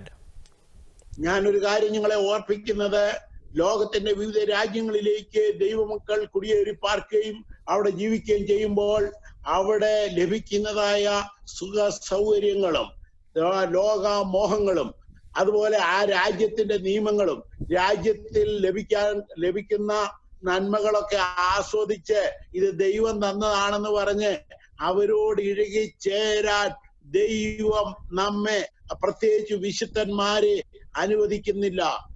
When we have moved and as the Lord has guided us and moved to different places, and when we have settled and when we are enjoying those things of the place that we are, the facilities and the comfort of this place, and when we involve with this world, God does not permit us to be joined along with this world. വിവിധ രാജ്യങ്ങളിൽ നിന്ന് കടന്നു വരുന്ന സഹോദരന്മാരുമായി സഹോദരിമാരുമായി ഞാൻ ഇടപെടുമ്പോൾ അവരുടെ വസ്ത്രം, അവരുടെ ഭക്ഷണം, പല കാര്യങ്ങളെ കുറിച്ച് വിശുദ്ധിയുടെ വചനം പറയുമ്പോൾ അത് പാസ്റ്ററേ, ഞങ്ങളുടെ രാജ്യത്തൊന്നും ഇത് പ്രസംഗിക്കാൻ പാടില്ല, ഞങ്ങൾക്ക് വേറെ ലെവലാണ്, ഞങ്ങൾക്ക് അങ്ങനെയൊക്കെ ജീവിക്കാൻ പറ്റത്തില്ല, ഞങ്ങളുടെ രാജ്യത്തിന്റെ നിയമങ്ങൾ ഞങ്ങൾക്ക് സ്വാതന്ത്ര്യം തന്നിരിക്കുകയാണ്, അതുകൊണ്ട് ഞങ്ങൾക്ക് ഇഷ്ടം പോലെ ജീവിക്കാമെന്ന് ആരും കരുതേണ്ട. അങ്ങനെ ജീവിക്കാൻ ദൈവം അനുവദിച്ചിട്ടില്ല. When I speak with most of the foreigners or those who are living outside and come to India, when I interact with them, they say, and when pastor speaks about the holiness of the way the clothes must be worn and the food that must be eaten, they say unto pastor, oh pastor, we cannot do such a thing for our land where we stay is a land of freedom, and you cannot speak such things. But you should not have that mentality, for God does not permit us to live according to our desire. പല രാജ്യങ്ങളും ജീവിക്കുന്നവരെ കുറിച്ച് ഞാൻ പോയി കണ്ടിട്ടില്ലെങ്കിലും പലരെ കുറിച്ചുള്ള കേൾക്കുമ്പോൾ എത്രയോ ധാർമ്മികമായ അധപ്പതനം, ധാർമ്മികമായ ജീവിതത്തിലെ തകർച്ചകൾ, ദൈവവചനം വിട്ട് അവരുടെ ഇഷ്ടപ്രകാരമുള്ള ജീവിതങ്ങൾ നമുക്ക് കേൾക്കുവാൻ കഴിയും. പക്ഷെ അവരങ്ങനെ ജീവിച്ചോട്ടെ, അതാണ് അഴുക്കുള്ളവൻ അഴുക്കാടുന്നത്, അവരങ്ങനെ ജീവിച്ചോട്ടെ, അത് നമുക്ക് വിഷയമല്ല. വിശുദ്ധൻ അങ്ങനെ ജീവിക്കാൻ ദൈവം അനുവദിക്കുന്നില്ല. Though I have not gone to different places, when I hear of those things that happen in different places, I see the lowly state of their situation and how horribly they are living. But that is not our problem, because as the word says, he who is filthy and unjust, let him be unjust still. That is not our problem, but we need to live a righteous life. അവിടെ Daniel പറയുന്ന ഒരു കാര്യമുണ്ട്. അവിടെ അവനെ ഒന്നാമതായി വീഴിക്കാൻ നോക്കിയത് ഭക്ഷണത്തിൽ വീഴിക്കാൻ നോക്കി. ഭക്ഷണത്തിലാണ് സാധാരണക്കാരെ പലരെയും ശത്രു വീഴിക്കുന്നത്. There we can see that they were trying to trap down Daniel and his friends through food, and you can see in the word of God that it is through food that many have been put down. ഞങ്ങള് ഭക്ഷണത്തെ വിശുദ്ധിയെ കുറിച്ച് പറയുമ്പോൾ ഞാൻ ഇപ്പോൾ ഒരു കാര്യം ഓർത്തു പോവുകയാണ്. ഞാനും നിങ്ങളുടെ ബിജു പാസ്റ്ററും 21 ദിവസം ദീർഘ ഉപവാസം ഇരിക്കുമ്പോൾ 2 നേഴ്സ് പെൺകുട്ടികൾ അവരുടെ മാനസികമായി തകർന്ന മാതാവ് അവരെയുമായിട്ട് പ്രാർത്ഥനയ്ക്ക് വന്ന ആ കാര്യം ഞാൻ ഇപ്പോൾ ഓർക്കുകയായിരുന്നു. When I talk about holiness and the food that we are supposed to eat, I am reminded of the time, the 21 days of fasting where Pastor and Biju Pastor sat together, and when 2 nurses came with a burden in their mind and heart. 2 BSc nursing പഠിക്കുന്ന പെൺകുട്ടികൾക്ക് അവരുടെ സ്നേഹിതർ കൊടുത്ത ചില മുട്ട sweets കൊടുത്തു. ആ sweets കഴിച്ചത് മുഖാന്തരം അവർ രണ്ടുപേരും മാനസിക രോഗികളായി. ഞങ്ങളുടെ അടുക്കൽ പ്രാർത്ഥിക്കാൻ വന്നപ്പോൾ ഞങ്ങൾ അവരുടെ മേൽ കരം വെച്ച് പ്രാർത്ഥിച്ചപ്പോൾ അവരിൽ നിന്ന് ദുരാത്മാക്കൾ പുറത്തു വരുവാണിയായി. ഒരു സ്വീറ്റ്സിൽ കൂടെ, ഒരു ഭക്ഷണത്തിൽ കൂടെ അകത്ത് ശത്രു കയറുവാൻ ചാൻസ് ഉണ്ട്.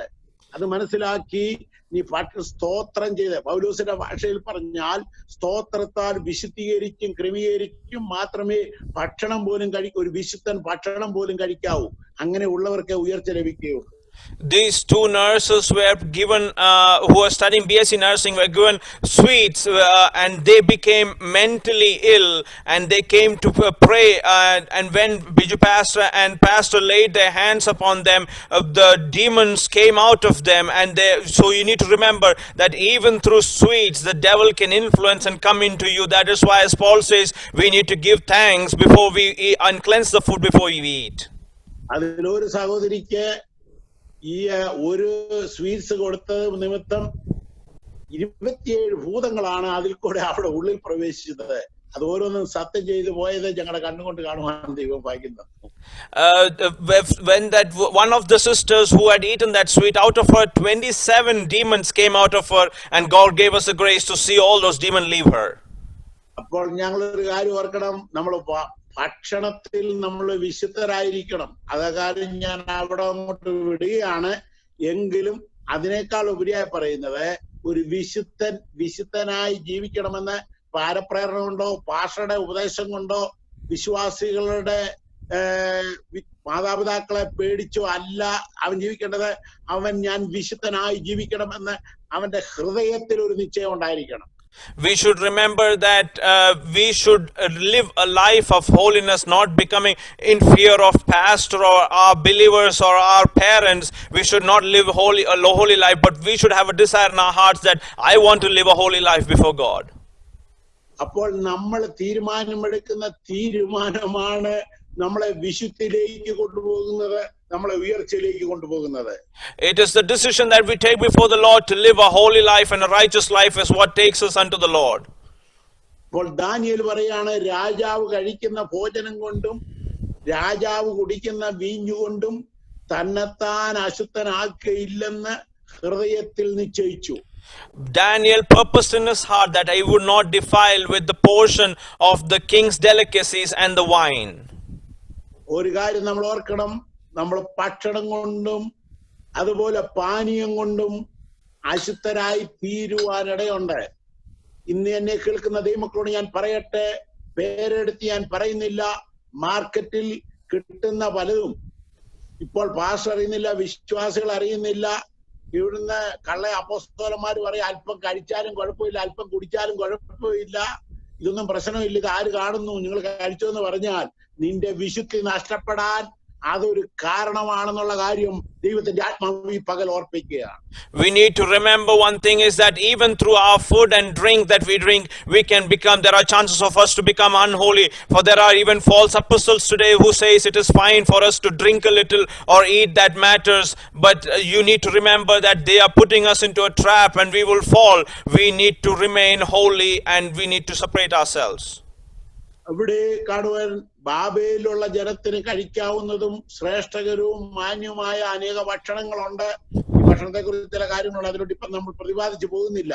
പക്ഷെ ഒരു വിശുദ്ധനെ സംബന്ധിച്ചിടത്തോളം അത് അവന് കഴിക്കാൻ പാടില്ല എന്ന് അവൻ മനസ്സിലാക്കുകയും കഴിക്കയില്ലെന്ന് അവൻ വിശുദ്ധിയായി ജീവിക്കണമെന്ന് അവന്റെ ഹൃദയത്തിൽ അവൻ നിശ്ചയിച്ചു.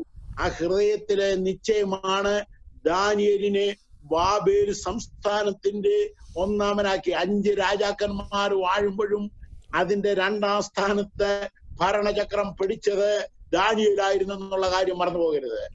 We should not forget that Daniel purposed in his heart that he would not defile himself. There are a lot of delicacies that were available in that land, but yet he purposed in his heart that he would not defile himself with the delicacies or the wine that was there, and that God allowed him to be second in position when all the 5 kings ruled in the Babylon.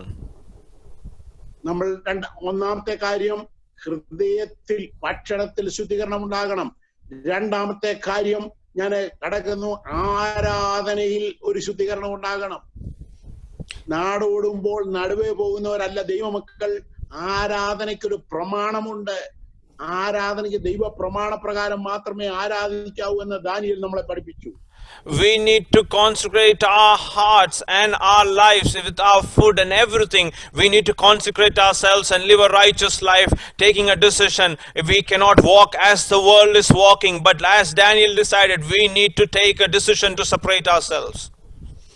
അവിടെ ചന്ദ്രക് Meshach Abednego എന്ന ബാലന്മാർ ദൈവത്തെ ആരാധിക്കുമ്പോൾ ഒരു വിഗ്രഹത്തെ ആരാധിപ്പാൻ നിർബന്ധിച്ചു. ഞാൻ ഒരു കാര്യം കൂടി ഈ കൂട്ടത്തിൽ ഓർക്കുമ്പോൾ ഒറ്റ വാക്കി പറഞ്ഞു വിടുകയാണ്, ബുദ്ധിയുള്ളവർക്ക് മാത്രമേ ഗ്രഹിക്കാൻ പറ്റൂ.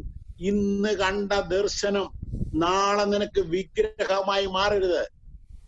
ബാബേൽ രാജാവായ നെബൂഖദ്നേസർ കണ്ട ഒരു ദർശനം, ഒരു വലിയ ബിംബം, അതിന്റെ തല തങ്കം കൊണ്ട്, അത് നിങ്ങൾക്കറിയാമല്ലോ.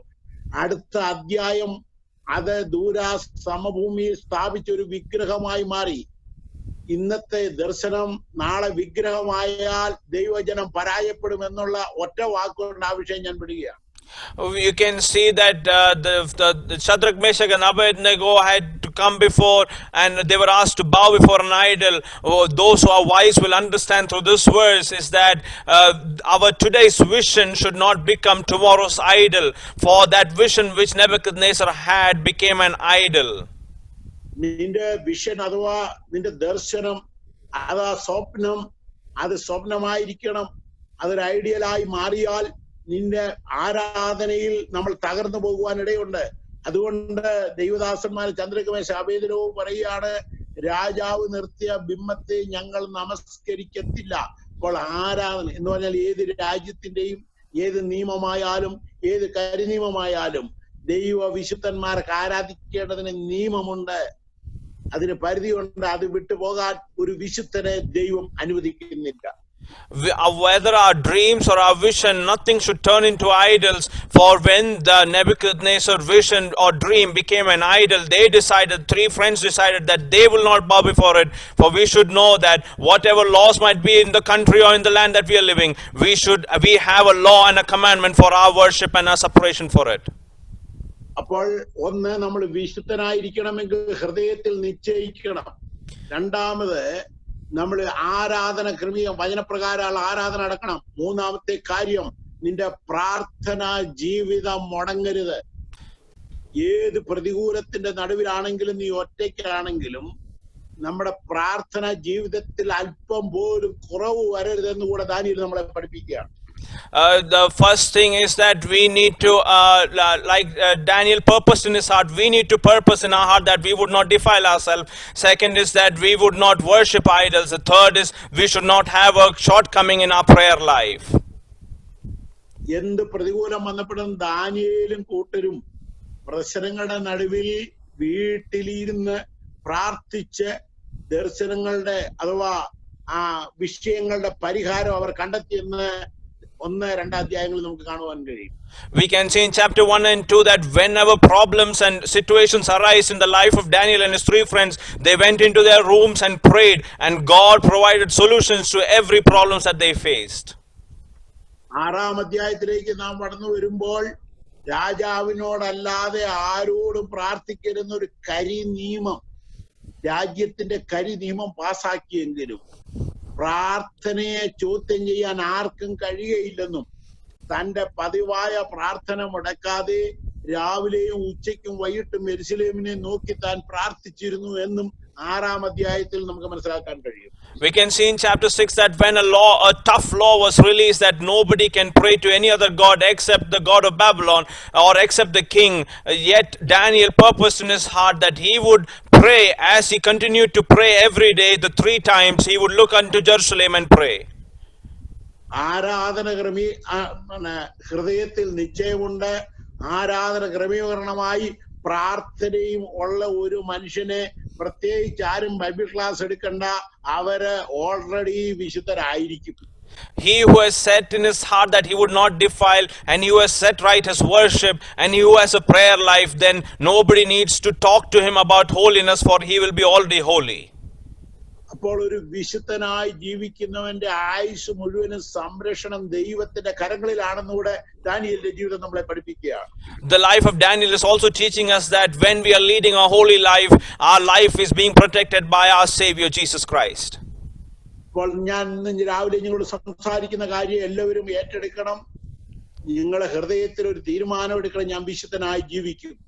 അത് ഭക്ഷണം കൊണ്ട്, എന്റെ വസ്ത്രം കൊണ്ട്, എന്റെ ജീവിത ആ രാജ്യത്തിന്റെ നിയമമല്ല എനിക്ക് പ്രമാണം.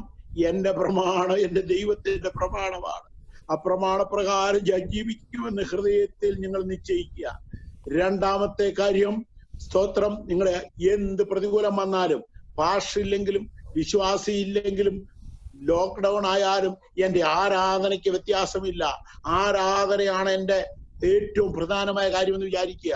3-ാമത്തെ കാര്യം, എന്റെ പ്രാർത്ഥന ജീവിതത്തെ തടയുവാൻ ലോകത്തെ ഒരു ശക്തിക്ക് കഴിയത്തില്ല, ഒരു നിയമത്തിനും കഴിയത്തില്ല. നീ തനിയായിരുന്നാലും ഒറ്റയ്ക്കായിരുന്നാലും പ്രാർത്ഥനാ ജീവിതമുണ്ടെങ്കിൽ അവർക്ക് മാത്രമേ ഒരു വിശുദ്ധനായി ഈ ലോകത്തിൽ ജീവിപ്പാൻ കഴിയുകയുള്ളൂ. To all the believers who are listening to me in this evening, we should take a decision today that we would not defile ourselves, and we should purpose in our hearts that we would not go or do anything that is against, whether in our food, whether in our clothing, we would not defile, and we will never go away from God in worship, and we'll continue to worship Him. And the second thing is that, and the third thing is that we will never, whether we have the believers or not, whether we have the pastor, we will never come shortcoming in our prayer life. എല്ലാവർക്കും കാര്യങ്ങൾ ഗ്രഹിക്കുന്നുണ്ടെന്ന് ഞാൻ മനസ്സിലാക്കുന്നു. I believe that each one of you are understanding what I'm trying to say. ഞാൻ വിശുദ്ധന്റെ 2-ാം ഘട്ടത്തിലേക്ക് ഞാൻ കടക്കുകയാണ്. ആക്കിലേക്ക് പറയുന്നതിന് നമുക്ക് ലൂക്കോസിന്റെ സുവിശേഷം 15-ാം അധ്യായം അതിന്റെ 8-9 വാക്യങ്ങൾ ഒന്ന് വായിപ്പാൻ കർത്താവിൽ ശരണപ്പെടുന്നു. I am going to talk about the second level of holiness, that is in Luke 15:8-9. നമുക്ക് ഏവർക്കും പരിചയമുള്ള ഒരു വേദഭാഗമാണ് ഇവിടെ നമുക്ക് കാണുവാൻ കഴിയുന്നത്.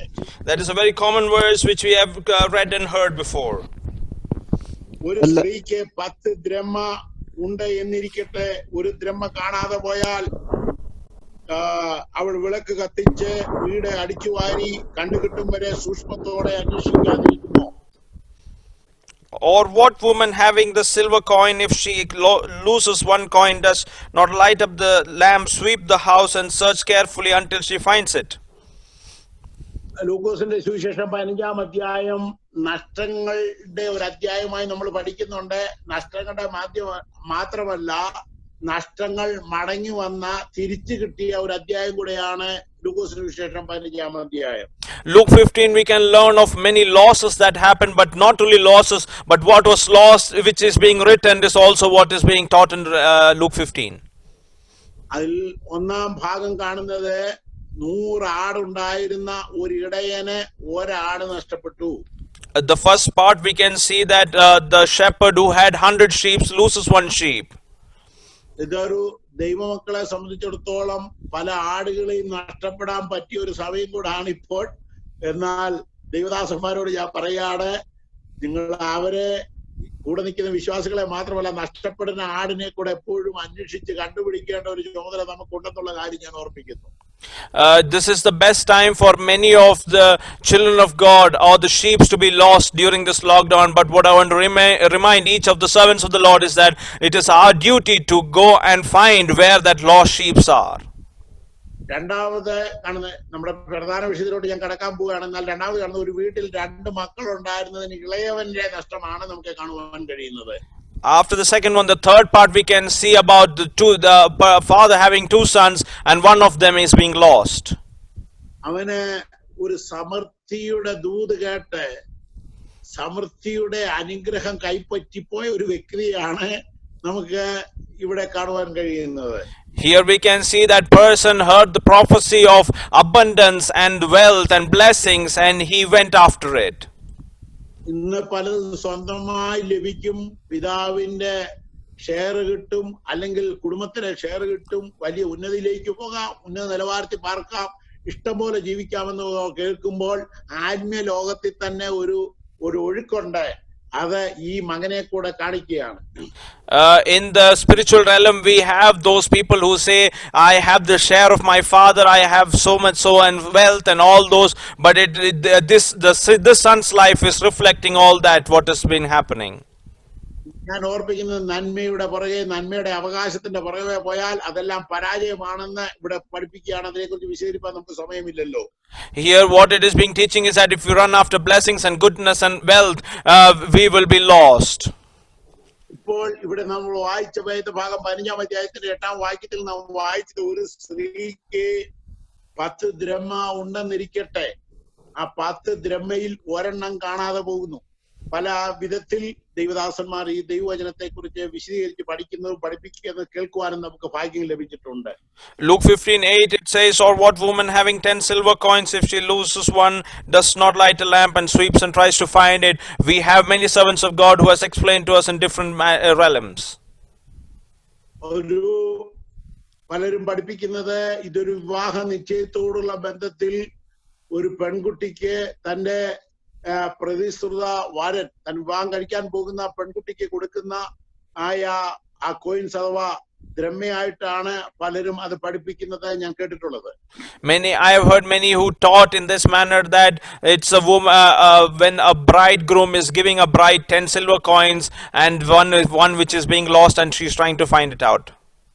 അപ്പോൾ ഈ വിവാഹ നിശ്ചയത്തിന് കൊടുക്കുന്ന 10 ദ്രഹ്മകളിൽ അത് സൂക്ഷിക്കേണ്ട ചുമതല മറ്റാർക്കുമല്ല, അത് അവൾക്ക് തന്നെയാണ്.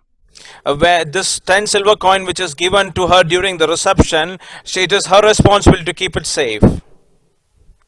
അപ്പോൾ അവൾ അത് സൂക്ഷിക്കാനുള്ള ചുമതല അവൾക്കുള്ളപ്പോൾ അത് മറ്റാരെയും കുറ്റം പറഞ്ഞിട്ട് കാര്യമല്ല, അവനവൻ തന്നെ സൂക്ഷിക്കണം. അതിനൊരു ഉദാഹരണം ഞാൻ പറയാം. ദൈവം തന്നെ നിത്യ മണവാളനായ കർത്താവുമായി ചേരുവാൻ വേണ്ടി നമ്മളെ ഒരുക്കുമ്പോൾ ചില കൃപാവരങ്ങൾ ദൈവം നമ്മളെ ഏൽപ്പിച്ചിട്ടുണ്ട്. ഈ 10 വരങ്ങളെ കുറിച്ച് പറയാൻ ഇപ്പോൾ ഞാൻ സമയം എടുക്കുന്നില്ല. ആ വരങ്ങൾ നമ്മളെ ഏൽപ്പിച്ചിട്ടുണ്ട്. അതൊന്ന് കളയാൻ ഒന്നുപോലും നഷ്ടപ്പെടുത്താൻ നമുക്ക് അധികാരമില്ല. It was her responsibility to keep that 10 silver coin and she cannot blame anyone for the loss. The example that I can give is we as children of God, as servants of God, God has given us spiritual gifts and it is our duty not to lose even one of those gifts which God has given. ഇസ്രായേലിന്റെ നിയമമനുസരിച്ച് അതിൽ ഒരു ദ്രഹ്മയെങ്കിലും തക്ക സമയത്ത് ഹാജരാക്കാൻ കഴിഞ്ഞില്ലെങ്കിൽ വളരെ വർഷങ്ങൾക്ക് മുമ്പ് നിശ്ചയിച്ച വിവാഹം തത്സമയത്ത് നടക്കയില്ല എന്നാണ് വേദപണ്ഡിതന്മാർ അതിനെക്കുറിച്ച് അഭിപ്രായം പറഞ്ഞിട്ടുള്ളത്. Many of the scholars of the word of God has taught in this manner that if the woman to whom this 10 silver coin has been given during the reception does not give back during her wedding day, then her wedding which was fixed years ago will not come to pass.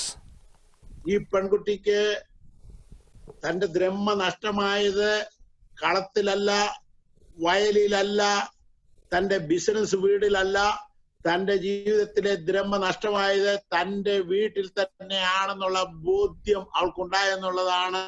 അത് തിരിച്ചു ലഭിക്കാൻ ഏറ്റവും നല്ല കാര്യമായി അത് നമുക്ക് മനസ്സിലാക്കാൻ കഴിയുന്നത്. This woman did not lose her silver coin in the field or in the yard or outside somewhere, but she had the conscience or the sense within her that she had lost the coin within her home, and that was the good thing which enabled her to find it. ഇന്ന് പലരുടെയും കൃപ നഷ്ടപ്പെടുമ്പോൾ അവർ തിരക്കുന്നത് അത് senior പാസ്റ്റർമാർ മുഖാന്തരം പറ്റൂ, അല്ലെങ്കിൽ മറ്റുള്ളവരുടെ മുഖാന്തരം നമ്മൾ ശ്രമിച്ചു. ലോക്കൽ പാസ്റ്റർ അതിനുള്ള അനുവാദം തരുന്നില്ല, അതുകൊണ്ട് എന്റെ കൃപ നഷ്ടപ്പെട്ടു എന്നാ പലരും പറയുന്നത്. ഒരിക്കലും അല്ല. നമ്മുടെ കൃപ നമ്മുടെ വീട്ടിൽ നമ്മളാണ് നഷ്ടപ്പെടുത്തുന്നുള്ള ഏറ്റവും ഗൗരവമായ കാര്യങ്ങൾ നമ്മൾ മനസ്സിലാക്കണം. When many of them lose their spiritual gifts or anointing, they blame their pastors or they blame others by saying it is because the local pastor never allowed me to do so and so things. I am not able to use my spiritual gifts or the gifts which God has given. But it is not so. You have lost it in your homes. That is the true thing, which is a serious matter. ഇതിന്റെ അകത്ത് നമ്മൾ മനസ്സിലാക്കുമ്പോൾ അവർക്ക് നഷ്ടപ്പെട്ട drachma കണ്ടുപിടിക്കുവാൻ വേണ്ടി അവൾ ചെയ്തത് തന്നെ ആദ്യമായി തന്റെ വീട്ടിൽ അണഞ്ഞു പോയ വിളക്ക് കത്തിച്ചെന്നാണ് മനസ്സിലാക്കുന്നത്. First we can see, as soon as she lost, when she understood that she had lost that one silver coin, she lit the lamp which was put out. കേൾക്കുന്ന ദൈവത്തിന്റെ ജനമേ, ഈ ലോക്ക്ഡൌൺ പീരീഡിൽ നമ്മുടെ ഭാര്യയും മക്കളും കുഞ്ഞുങ്ങളുമായി നമ്മൾ വീട്ടിലിരിക്കുമ്പോൾ നമ്മുടെ ആദ്യം അന്വേഷിക്കണം, നമ്മുടെ വിളക്ക് കെട്ടുപോയോ? വിളക്ക് കെട്ടുപോയിട്ടുണ്ടെങ്കിൽ ചില നഷ്ടങ്ങൾ നിനക്ക് സംഭവിക്കാനിടയുണ്ട്. വീട്ടിലെ വിളക്കാണ് കെട്ടത്. During this lockdown period, we as a family with our children, we need to search and see if we have put out the lamp which was in our home. If we have put out the lamp, then we are going to have some losses during this time. നമ്മൾ മനസ്സിലാക്കേണ്ട ഒരു കാര്യം, വിളക്ക് കെട്ടാൻ, സ്തോത്രം, വിളക്ക് കെടാതിരിക്കണമെങ്കിൽ ഒരു പാത്രത്തിൽ എണ്ണ കൂടെ നമ്മൾ കരുതേണ്ടതാണ്. വിളക്ക് കെടാതെ സൂക്ഷിക്കേണ്ടത് നമ്മുടെ ചുമതലയാണ്.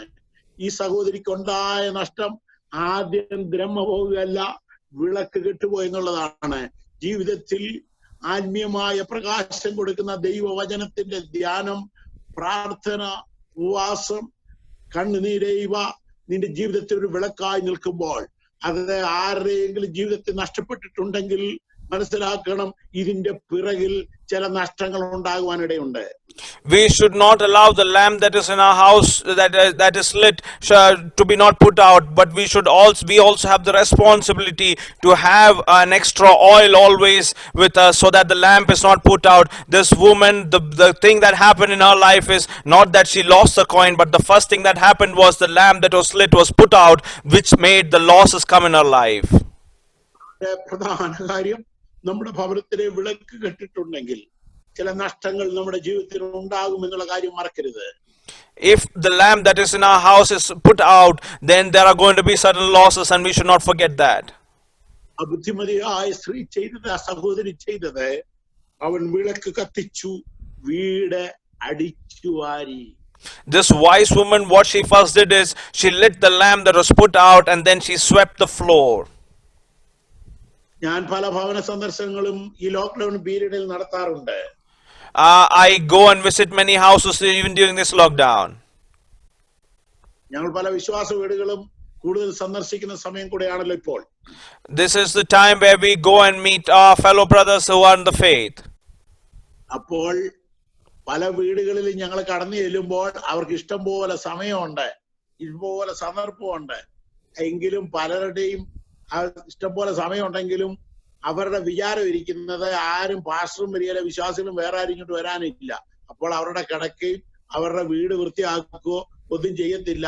രാവിലെ മുതൽ TV കണ്ട് ഫേസ്ബുക്കിൽ നോക്കി അങ്ങനെ വരച്ചും കുരച്ചും മക്കളും മാതാപിതാക്കളും വിവിധ ഇടങ്ങളിൽ ഇരിക്കുന്നതാണ്. യാദൃശ്യമായി പാസ്റ്റർ വരുമ്പോൾ കസേരയിൽ നിന്ന് ഡ്രസ് എടുത്ത് മാറ്റുന്നു, കസേര തൂക്കുന്നു, വൃത്തിയാക്കാൻ വളരെ പാടുപെടുകയാണ്. During this lockdown, when I go and visit many people, they are in a mentality that pastors are not going to come during this lockdown, or fellow believers are not going to come, so they sit and watch TV and they don't clean their homes, and they keep on scratching in the Facebook and spending their time. But when suddenly pastor comes in, they quickly tries to clean the home, and they struggle to set right their home. ഇതിന്റെ കാര്യം എന്താണ്? സമയം ഇല്ലാഞ്ഞിട്ടല്ല, അവരെന്ത് ചെയ്യുന്നു? Careless ആയിട്ട് പോവുകയാണ്. അതുകൊണ്ട് വീട് അടിച്ചു വാരുന്നില്ല. ഒരു ദൈവമക്കൾ പാർക്കുന്ന എല്ലാ വീടും ശുദ്ധിയുള്ളതായിരിക്കണം. കർത്താവ് പറയുന്നു, ഞാൻ പാളയത്തിൽ നിങ്ങളുടെ വീടുകളിൽ കൂടെ കടന്നു വരുമ്പോൾ നിങ്ങളുടെ വീട്, നിങ്ങൾ പാർക്കുന്ന ഭവനം, നിങ്ങളുടെ പാളയം ശുദ്ധിയുള്ളതായിരിക്കണം. It is not that we do not have time, but we have become careless during this time and we have become lazy to clean and set right our homes. The Lord said that when I come through the camp, I will enter into each one of your dwellings, and each one home has to be holy and clean. ഇന്ന് ഈ വചനം കേൾക്കുന്ന ഏവരോട് ഞാൻ പറയട്ടെ, നമ്മുടെ വീടിന് അടുക്കും ചിട്ട ശുദ്ധി എന്നുള്ളത് ദൈവം ആഗ്രഹിക്കുകയാണ്. ഏത് സമയത്ത് ഒരു പാസ്റ്റർ വീട്ടിൽ വരുന്നോ, ഒരു ഗസ്റ്റ് വീട്ടിൽ വരുന്നോ എന്നുള്ളതല്ല നോക്കേണ്ടത്. എപ്പോഴും നമ്മുടെ വീട് പരിപാലനമായി അടിച്ചുവാരി വൃത്തിയായി സൂക്ഷിക്കേണ്ട ചുമതല ഓരോ ദൈവവിധയിലും ഉണ്ടെന്നുള്ള ഗൗരവകരമായ കാര്യവും നിന്റെ വിശുദ്ധ ജീവിതത്തിൽ ആവശ്യമാണ്. It is each and every believer's responsible to clean their homes and set it right before. It does not matter whether believers are coming home or a pastor is coming home, but we need to keep it clean before the Lord. അപ്പോൾ നമ്മുടെ വീട് ശുദ്ധമായിരിക്കണം. അത് ഞാൻ ഒരു ഭൗമിക വിഷയമാണ് പറഞ്ഞത്. 101 സങ്കീർത്തനത്തിൽ 1 വാക്യം ഇങ്ങനെ നാം വായിക്കുന്നു. അവിടെ ഇങ്ങനെ എഴുതിയിരിക്കുകയാണ്, ഞാൻ എൻ്റെ വീട്ടിൽ നിഷ്കളങ്ക ഹൃദയത്തോടെ പെരുമാറും. We need to set our homes clean, for it says in Psalms 101 that I will keep my homes clean. നമ്മുടെ വീട് നിഷ്കളങ്കമായി, അവിടെ വീട്ടിലെ പെരുമാറ്റം മക്കളോട്, കുഞ്ഞുങ്ങളോട്, ഭാര്യയോട്, അതുപോലെ മാതാപിതാക്കളോടുള്ള പെരുമാറ്റം നിഷ്കളങ്കമായിരിക്കണം. അപ്പോൾ നമ്മുടെ വീട് അടിച്ചുവാരി ശുദ്ധീകരിക്കണം, നമ്മുടെ പെരുമാറ്റം നിഷ്കളങ്കമായിരിക്കണം. അതേ എന്ന് ദൈവവചനം നമ്മളെ പഠിപ്പിക്കുക. The word of the Lord is teaching that our homes and our life and our dealings with our wife and our children or with our husband has to be without blemish. 15 സങ്കീർത്തനം അതിന്റെ സ്തോത്രം 1-2 വാക്യങ്ങൾ വായിക്കുമ്പോൾ, യഹോവേ നിന്റെ കൂടാരത്തിൽ R പാർക്കും, നിന്റെ വിശുദ്ധ വർഗത്തിൽ ആർ വസിക്കും, നിഷ്കളങ്കനായി നടന്ന നീതി പ്രവർത്തിക്കുകയും ഹൃദയപൂർവ്വം സത്യം സംസാരിക്കുകയും ചെയ്യുന്നവൻ, നാവ് കൊണ്ട് കുരുള പറയാതെയും തന്റെ കൂട്ടുകാരന് ദോഷം ചെയ്യാതെയും കൂട്ടുകാരന് അപമാനം വരുത്താതെയും ഇരിക്കുന്നവൻ. അപ്പോൾ ഒരു നിഷ്കളങ്ക ജീവിതമുള്ളവര് മാത്രമേ യഹോവയുടെ കൂടാരത്തിൽ പാർക്കുവാൻ കഴിയുകയുള്ളൂ. Psalms 15:1-3 says, Lord, who may abide in your tabernacle, who may dwell in your holy hill, he who walks uprightly and works righteousness and speaks the truth in his heart, he who does not backbite with his tongue, nor does evil to his neighbor, nor does he reproach against his friend. So if we does not have anything that is unrighteous in our life, only then we will be able to dwell in his temple. ഒരു ഭക്തനെ സംബന്ധിച്ചിടത്തോളം അവന്റെ വീട് വൃത്തിയായി സൂക്ഷിക്കുക. രണ്ടാമത് വീട്ടിലെ പെരുമാറ്റം നിഷ്കളങ്കവും കൃത്യവും, പറഞ്ഞാൽ പറഞ്ഞതുപോലെ ചെയ്യുകയും, ഭാര്യയോട് വിശ്വസ്തത, മക്കളോട് വിശ്വസ്തത, ജീവിതത്തിൽ വിശ്വസ്തതയും നിഷ്കളങ്കത്വം ഉള്ളവന് മാത്രമേ ആ ദൈവത്തിന്റെ രാജ്യത്തിൽ പോകാൻ കഴിയത്തുള്ളൂ എന്ന വചനം നമ്മളെ സ്പഷ്ടമായി പഠിപ്പിക്കുക. The word of the Lord is very clearly teaching us that a holy person will live a life of righteousness, and he will have a clean life, and he will have his life as he says. He must keep his word to what he says, and he must live a life of faithfulness to his wife and his children and his family. അപ്പോൾ നമ്മുടെ വീട്ടിലെ പെരുമാറ്റം നിഷ്കളങ്കമായിരിക്കണം എന്ന് വചനം നമ്മെ പഠിപ്പിക്കുന്നു. അപ്പോൾ അവൾ ചെയ്തത്, സ്തോത്രം, അവിടെ വീട്ടിൽ തന്നെയാണ് അവള് രമ്യ അന്വേഷിച്ചത്. ഇന്ന് ജീവിതത്തിൽ കൃപാവരങ്ങളോ ദൈവം ഏൽപ്പിച്ച താലന്തുകളോ ജീവിതത്തിൽ ദൈവം തന്നിരിക്കുന്ന നന്മകൾ എന്തെങ്കിലും നഷ്ടമായിട്ടുണ്ടെങ്കിൽ അത് പുറത്തെങ്ങും അല്ല നഷ്ടപ്പെട്ടിരിക്കുന്നത്. ആദ്യം നമ്മുടെ വീട്ടിലെ ഇടപാട് കൊണ്ട്, സംസാരം കൊണ്ട്, ക്രമീകരണം കൊണ്ടാണ് നഷ്ടമായിരിക്കുന്നുള്ള കാര്യം നമ്മൾ മനസ്സിലാക്കണം. Our dealings in our home has to be without blemish. For when she lost the silver coin, she searched it in our home. So when we lose our goodness, our spiritual gifts, or all the talents that we have, we should not forget that we have not lost it anywhere else but in our own homes. അവൾ പറയുന്നത്, കണ്ടുകിട്ടും വരെ സൂക്ഷ്മത്തോടെ അന്വേഷിച്ചു. There it is written that until she found, she carefully searched it out. ഇവിടെ യോബിന്റെ പുസ്തകം 5-ാം അധ്യായം 24-ാം വാക്യം വായിക്കുമ്പോൾ പറയുന്നു, നിന്റെ കൂടാരം നീ പരിശോധിക്കുക, ഒന്നും കാണാതെ ഇരിക്കത്തില്ല. It is written in the word of God that you need to search your dwelling, and there it has to have nothing that is unclean. യോബ് 5:24, നിന്റെ കൂടാരം നീ പരിശോധിക്കും, ഒന്നും കാണാതിരിക്കത്തില്ല.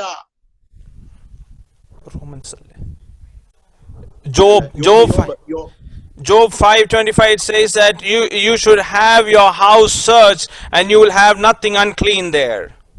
അപ്പോൾ ഇന്ന് പൽക്കാലം ഉപവാസത്തിലിരിക്കുന്ന ദൈവജനത്തോട് ഞാൻ പറയുന്നു, നിന്റെ നഷ്ടത്തിന് വേണ്ടി നീ അകലെ എങ്ങും പോകണ്ട, നമ്മുടെ കൂടാരം ഇന്ന് പരിശോധിക്കേണ്ട ദിവസമാണ്. So to the believers I remind you that it is nowhere else you have to go, but it is our dwelling places that we need to search it out. സമയം വളരെ മുൻപോട്ട് പോകുന്നതിന് ഞാൻ വേഗത്തിൽ പോവുകയാണ്. 2 രാജാക്കന്മാരുടെ പുസ്തകം 4-ാം അധ്യായം 2-ാം വാക്യത്തിൽ വായിക്കുമ്പോൾ, അത് വലിയ കടഭാരമുള്ള ഒരു സഹോദരി, അവളുടെ ജീവിതത്തിൽ ഭർത്താവ് നഷ്ടപ്പെട്ടു, കടഭാരം വന്നു. പക്ഷേ അവളുടെ അനുഗ്രഹത്തിനുള്ള നന്മ അവിടെ വീട്ടിൽ ഇരിപ്പുണ്ടായിരുന്നു, അത് പക്ഷെ അവക്കറിയത്തില്ല. ഇന്ന് പകൽ ഓർപ്പിക്കട്ടെ, നിന്റെ അനുഗ്രഹത്തിനുള്ള നന്മ നിന്റെ വീട്ടിൽ തന്നെ ഉണ്ട്. ഇന്ന് ഈ പ്രവാചകൻ നിനക്കത് വെളിപ്പെടുത്തി തരികയാണ്. നമ്മുടെ ഭവനം ശുദ്ധീകരിക്കപ്പെട്ടാൽ ചില നന്മകൾ നിന്നെ തേടി വരുവാൻ പോകുന്നു എന്ന് പരിശുദ്ധാത്മാവ് പറയുന്നു. In second Kings chapter 4 we can see about a widow where she had been intervened with by the prophet of the Lord, and she was searching for goodness, but she had the goodness within her home. So the Holy Spirit is reminding us that we no need to search out, we don't have to search our goodness anywhere else, but it is in our homes itself. അപ്പോൾ നമ്മുടെ അനുഗ്രഹത്തിനുള്ള നന്മ നമ്മുടെ വീട്ടിലാണ് ദൈവം വെച്ചിരിക്കുന്നത്. അതുകൊണ്ട് വീട് ശുദ്ധീകരിക്കാൻ ഏറ്റവും പറ്റിയ സമയമാണ് ഈ lockdown period. This lockdown period is the best time to search our homes, for the blessings of the Lord is within our home. വീണ്ടും എങ്ങനെ നമ്മൾ വിശുദ്ധരാകണം, എങ്ങനെ അതിന്റെ മാനദണ്ഡം എന്താണ് എന്ന് ദൈവവചനം നമ്മെ പഠിപ്പിക്കുന്നുണ്ട്. വിശുദ്ധിയുടെ മാനദണ്ഡം. The word of the Lord is teaching us the way of holiness. അത് 1 പത്രോസിന്റെ ലേഖനം 1-ാം അധ്യായം 14-ാം വായിക്കുമ്പോൾ, സ്തോത്രം, അവിടെ നമുക്ക് ചിന്തിപ്പാൻ കഴിയുന്നു, ഞാൻ വിശുദ്ധനായിരിക്കുന്ന പോലെ നിങ്ങൾ വിശുദ്ധരായിരിക്കണമെന്ന വചനം നമ്മെ പഠിപ്പിക്കുകയാണ്. 1 Peter 1:14 it says that as he is holy we must be holy as well. സ്തോത്രം. അപ്പോൾ അത് എഫേസ്യ ലേഖനം 5-ാം അധ്യായത്തിന്റെ 3-ാം വാക്യത്തിൽ നാം വായിക്കുന്നു, ദൂർനടപ്പും യാതൊരു അശുദ്ധി അത്യാഗ്രഹവും നിങ്ങളുടെ ഇടയിൽ പേർ പോലും അരുത്, അങ്ങനെയാകുന്നു വിശുദ്ധന്മാർക്ക് ഉചിതം. അപ്പോൾ വിശുദ്ധന്മാർക്ക് സ്വന്തം ദുർനടപ്പ്, അശുദ്ധി, അത്യാഗ്രഹം ഇങ്ങനെ ഉള്ള കാര്യങ്ങളിലൊന്നും നമ്മൾ വിശുദ്ധൻ അതിൽ പങ്കാളിയാകുവാൻ ദൈവം അനുവദിക്കുന്നില്ല. As it says in Ephesians 5 that we need to be imitators of God, we should not have anything that is unclean or that is covetous, but we should God does not permit us to have an unholy life. ഇവിടെ കാണുന്നു, അങ്ങനെയാകുന്നു വിശുദ്ധന്മാർക്ക് ഉചിതം, ചീത്തത്തരം, പൊട്ടച്ചൽ, കളിവാക്ക് ഇങ്ങനെ ചേർച്ചയല്ലാത്ത ഒന്നും അരുത്, സ്തോത്രമത്രേ വേണ്ടത്. We should not have anything that is unclean or that we speak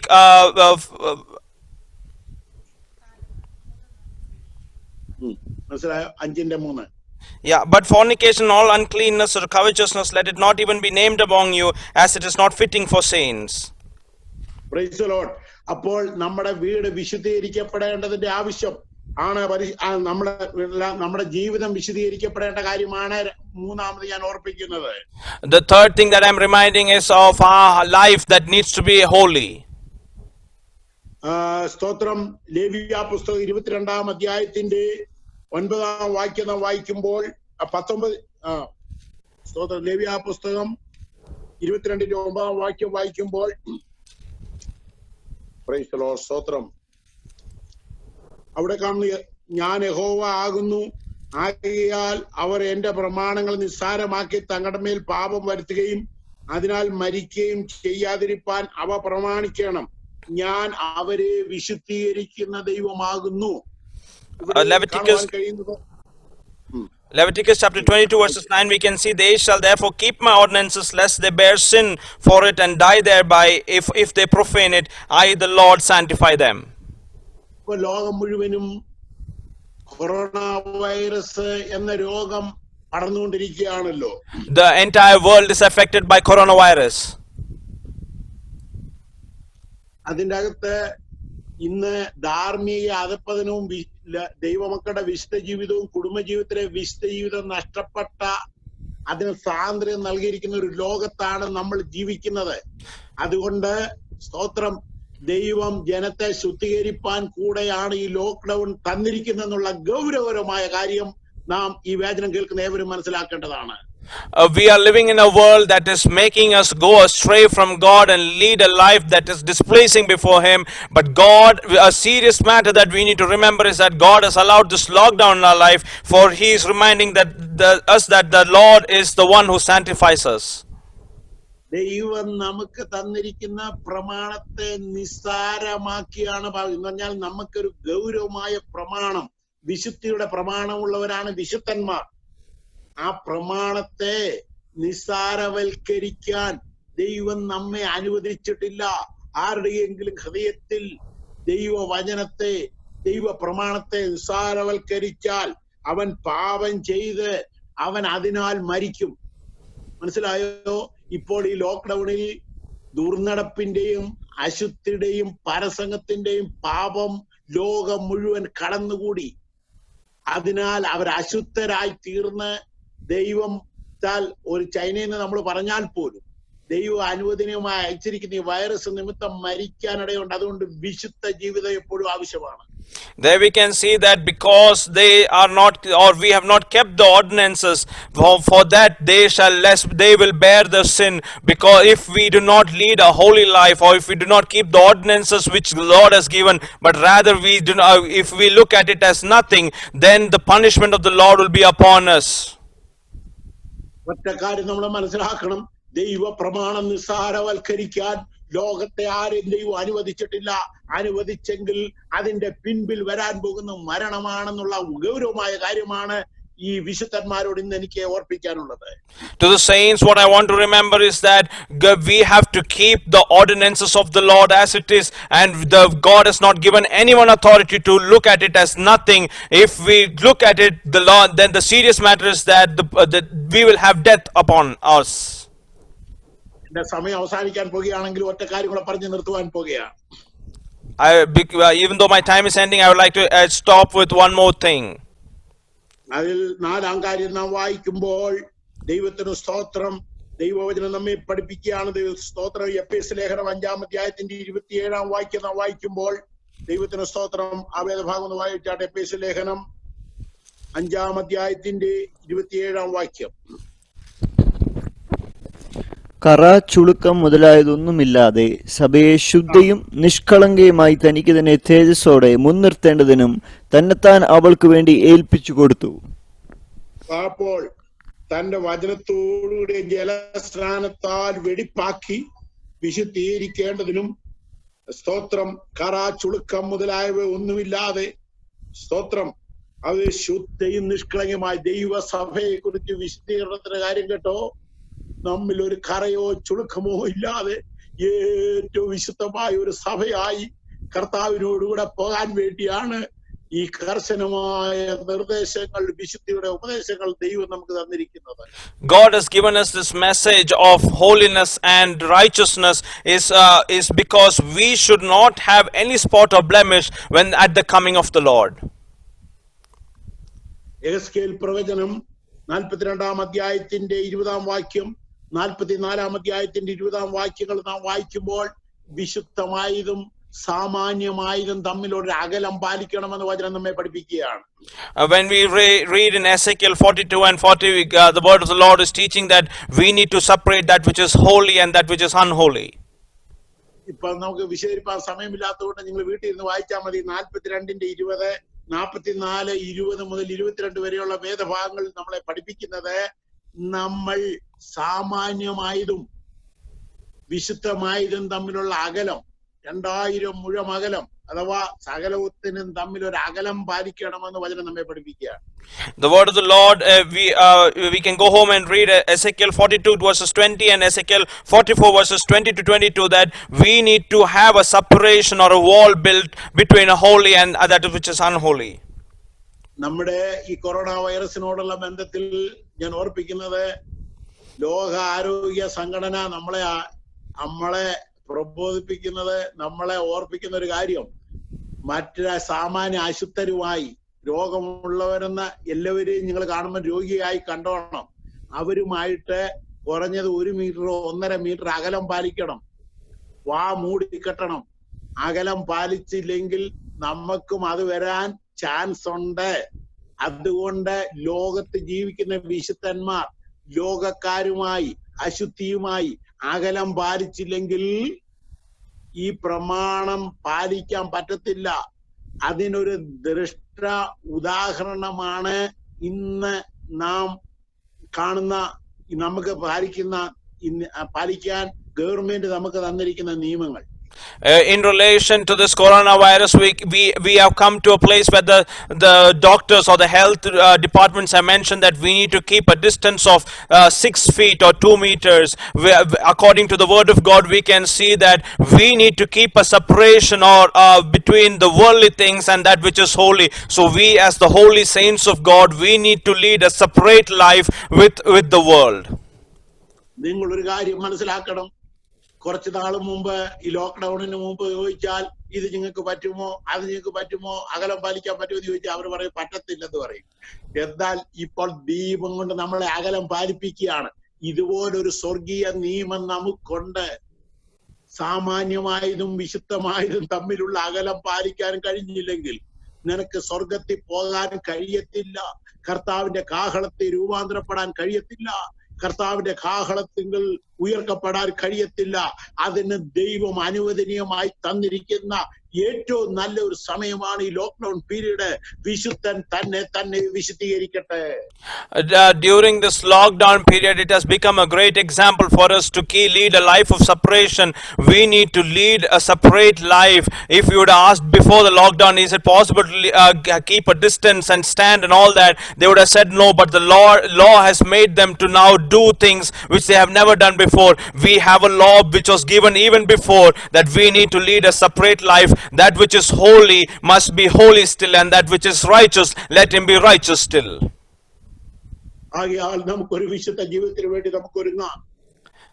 Let us prepare for a holy life. 1 Corinthians 3:16 വായിക്കുമ്പോൾ ഇങ്ങനെ കാണുന്നു, നിങ്ങൾ ദൈവത്തിന്റെ മന്ദിരമെന്നും ദൈവത്തിന്റെ ആത്മാവ് നിങ്ങളിൽ വസിക്കുന്നുവെന്നും നിങ്ങൾ അറിയുന്നില്ലയോ? സ്തോത്രം. അപ്പോ ദൈവത്തിന്റെ മന്ദിരമായിരിക്കുന്ന നമ്മുടെ ശരീരത്തെ 1 Corinthians we read that 1 Corinthians we read that don't you know that we are the holy temple of the living God, and we need to lead a life and we need to keep ourselves holy before God. ആകയാൽ നമ്മൾ ഒരു വിശുദ്ധ ജീവിതത്തിന് വേണ്ടി ഒരുക്കട്ടെ. വിശുദ്ധൻ തന്നെ വിശുദ്ധീകരിക്കട്ടെ. We need to lead. You need to lead a life of holy life, and let those who are righteous and holy, let him be holy and righteous still. എന്തിനാണ് വിശുദ്ധീകരണം? ഇതാ ഞാൻ വേഗം വരുന്നു. ഓരോരുത്തരും അവനവന്റെ പ്രവൃത്തിക്ക് കൊടുക്കുവാൻ തക്കവണ്ണം പ്രതിഫലം എന്റെ കയ്യിലുണ്ട്. പ്രതിഫലവുമായി നമ്മുടെ കർത്താവ് നമ്മെ എതിരേൽപ്പാൻ കർത്താവ് വേഗം വരാൻ പോകുകയാണ്. അതുകൊണ്ട് നമുക്ക് ഒരു വിശുദ്ധ ജീവിതത്തിന് വേണ്ടി നമ്മളെ തന്നെ ഒരുക്കാം. Why do we need to lead a righteous and a holy life? For behold, he is coming quickly, and he has the rewards in his hand to give each one according to each one's work. So let us prepare ourselves that we might be holy before him.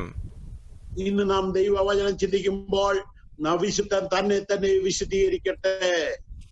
When we are thinking on the word of God, let that who is holy, let him be holy still.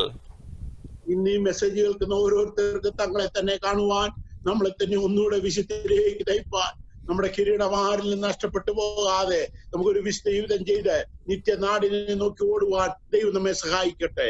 May the Lord help us in these days that we might search ourselves and find our shortcomings, that we might not lose the silver coin which have been entrusted to us, but to run to that to eternity.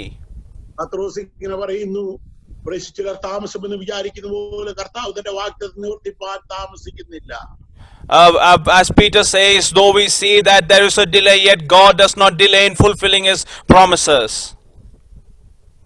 ആകയാൽ നമുക്കൊരു വിശുദ്ധ ജീവിതത്തിൽ നമുക്ക് നിൽക്കാം. മറ്റുള്ളവരെ കുറിച്ച് നമ്മൾ ചിന്തിക്കണം. അഴുക്കുള്ളവനെ കുറിച്ച് നീ ചിന്തിക്കണ്ട. അഴുക്കുള്ളവൻ അഴുക്കാടട്ടെ, അനീതി ചെയ്യുന്നവൻ അനീതി ചെയ്തോട്ടെ. അതൊന്നും നമ്മുടെ വിഷയമല്ല. മനസ്സിലാകുന്നുണ്ടോ നിങ്ങൾക്ക്? അതൊന്നും നമുക്ക് വിഷയമല്ല. മറ്റുള്ളവർ എങ്ങനെ പോകുന്ന വിഷയമല്ല. നീ അവരുമായി അകലം പാലിക്കണം. നീ വിശുദ്ധ ജീവിതം ചെയ്യണം. നമ്മുടെ പ്രാർത്ഥന ജീവിതം കെട്ടിപ്പടുക്കാം. ഈ ദിവസങ്ങളിൽ ഒരു ശക്തമായ മെസ്സേജ് ദൈവത്തിന്റെ ആത്മാവ് എനിക്ക് നിങ്ങൾക്ക് തരുവാൻ തന്നത്. ഈ മെസ്സേജ് നമുക്ക് എല്ലാവർക്കും ഏറ്റെടുക്കാം. ഒരു വിശുദ്ധ ജീവിതത്തിന് വേണ്ടി ഒരുങ്ങാം. നമ്മുടെ കർത്താവ് വരാറായി.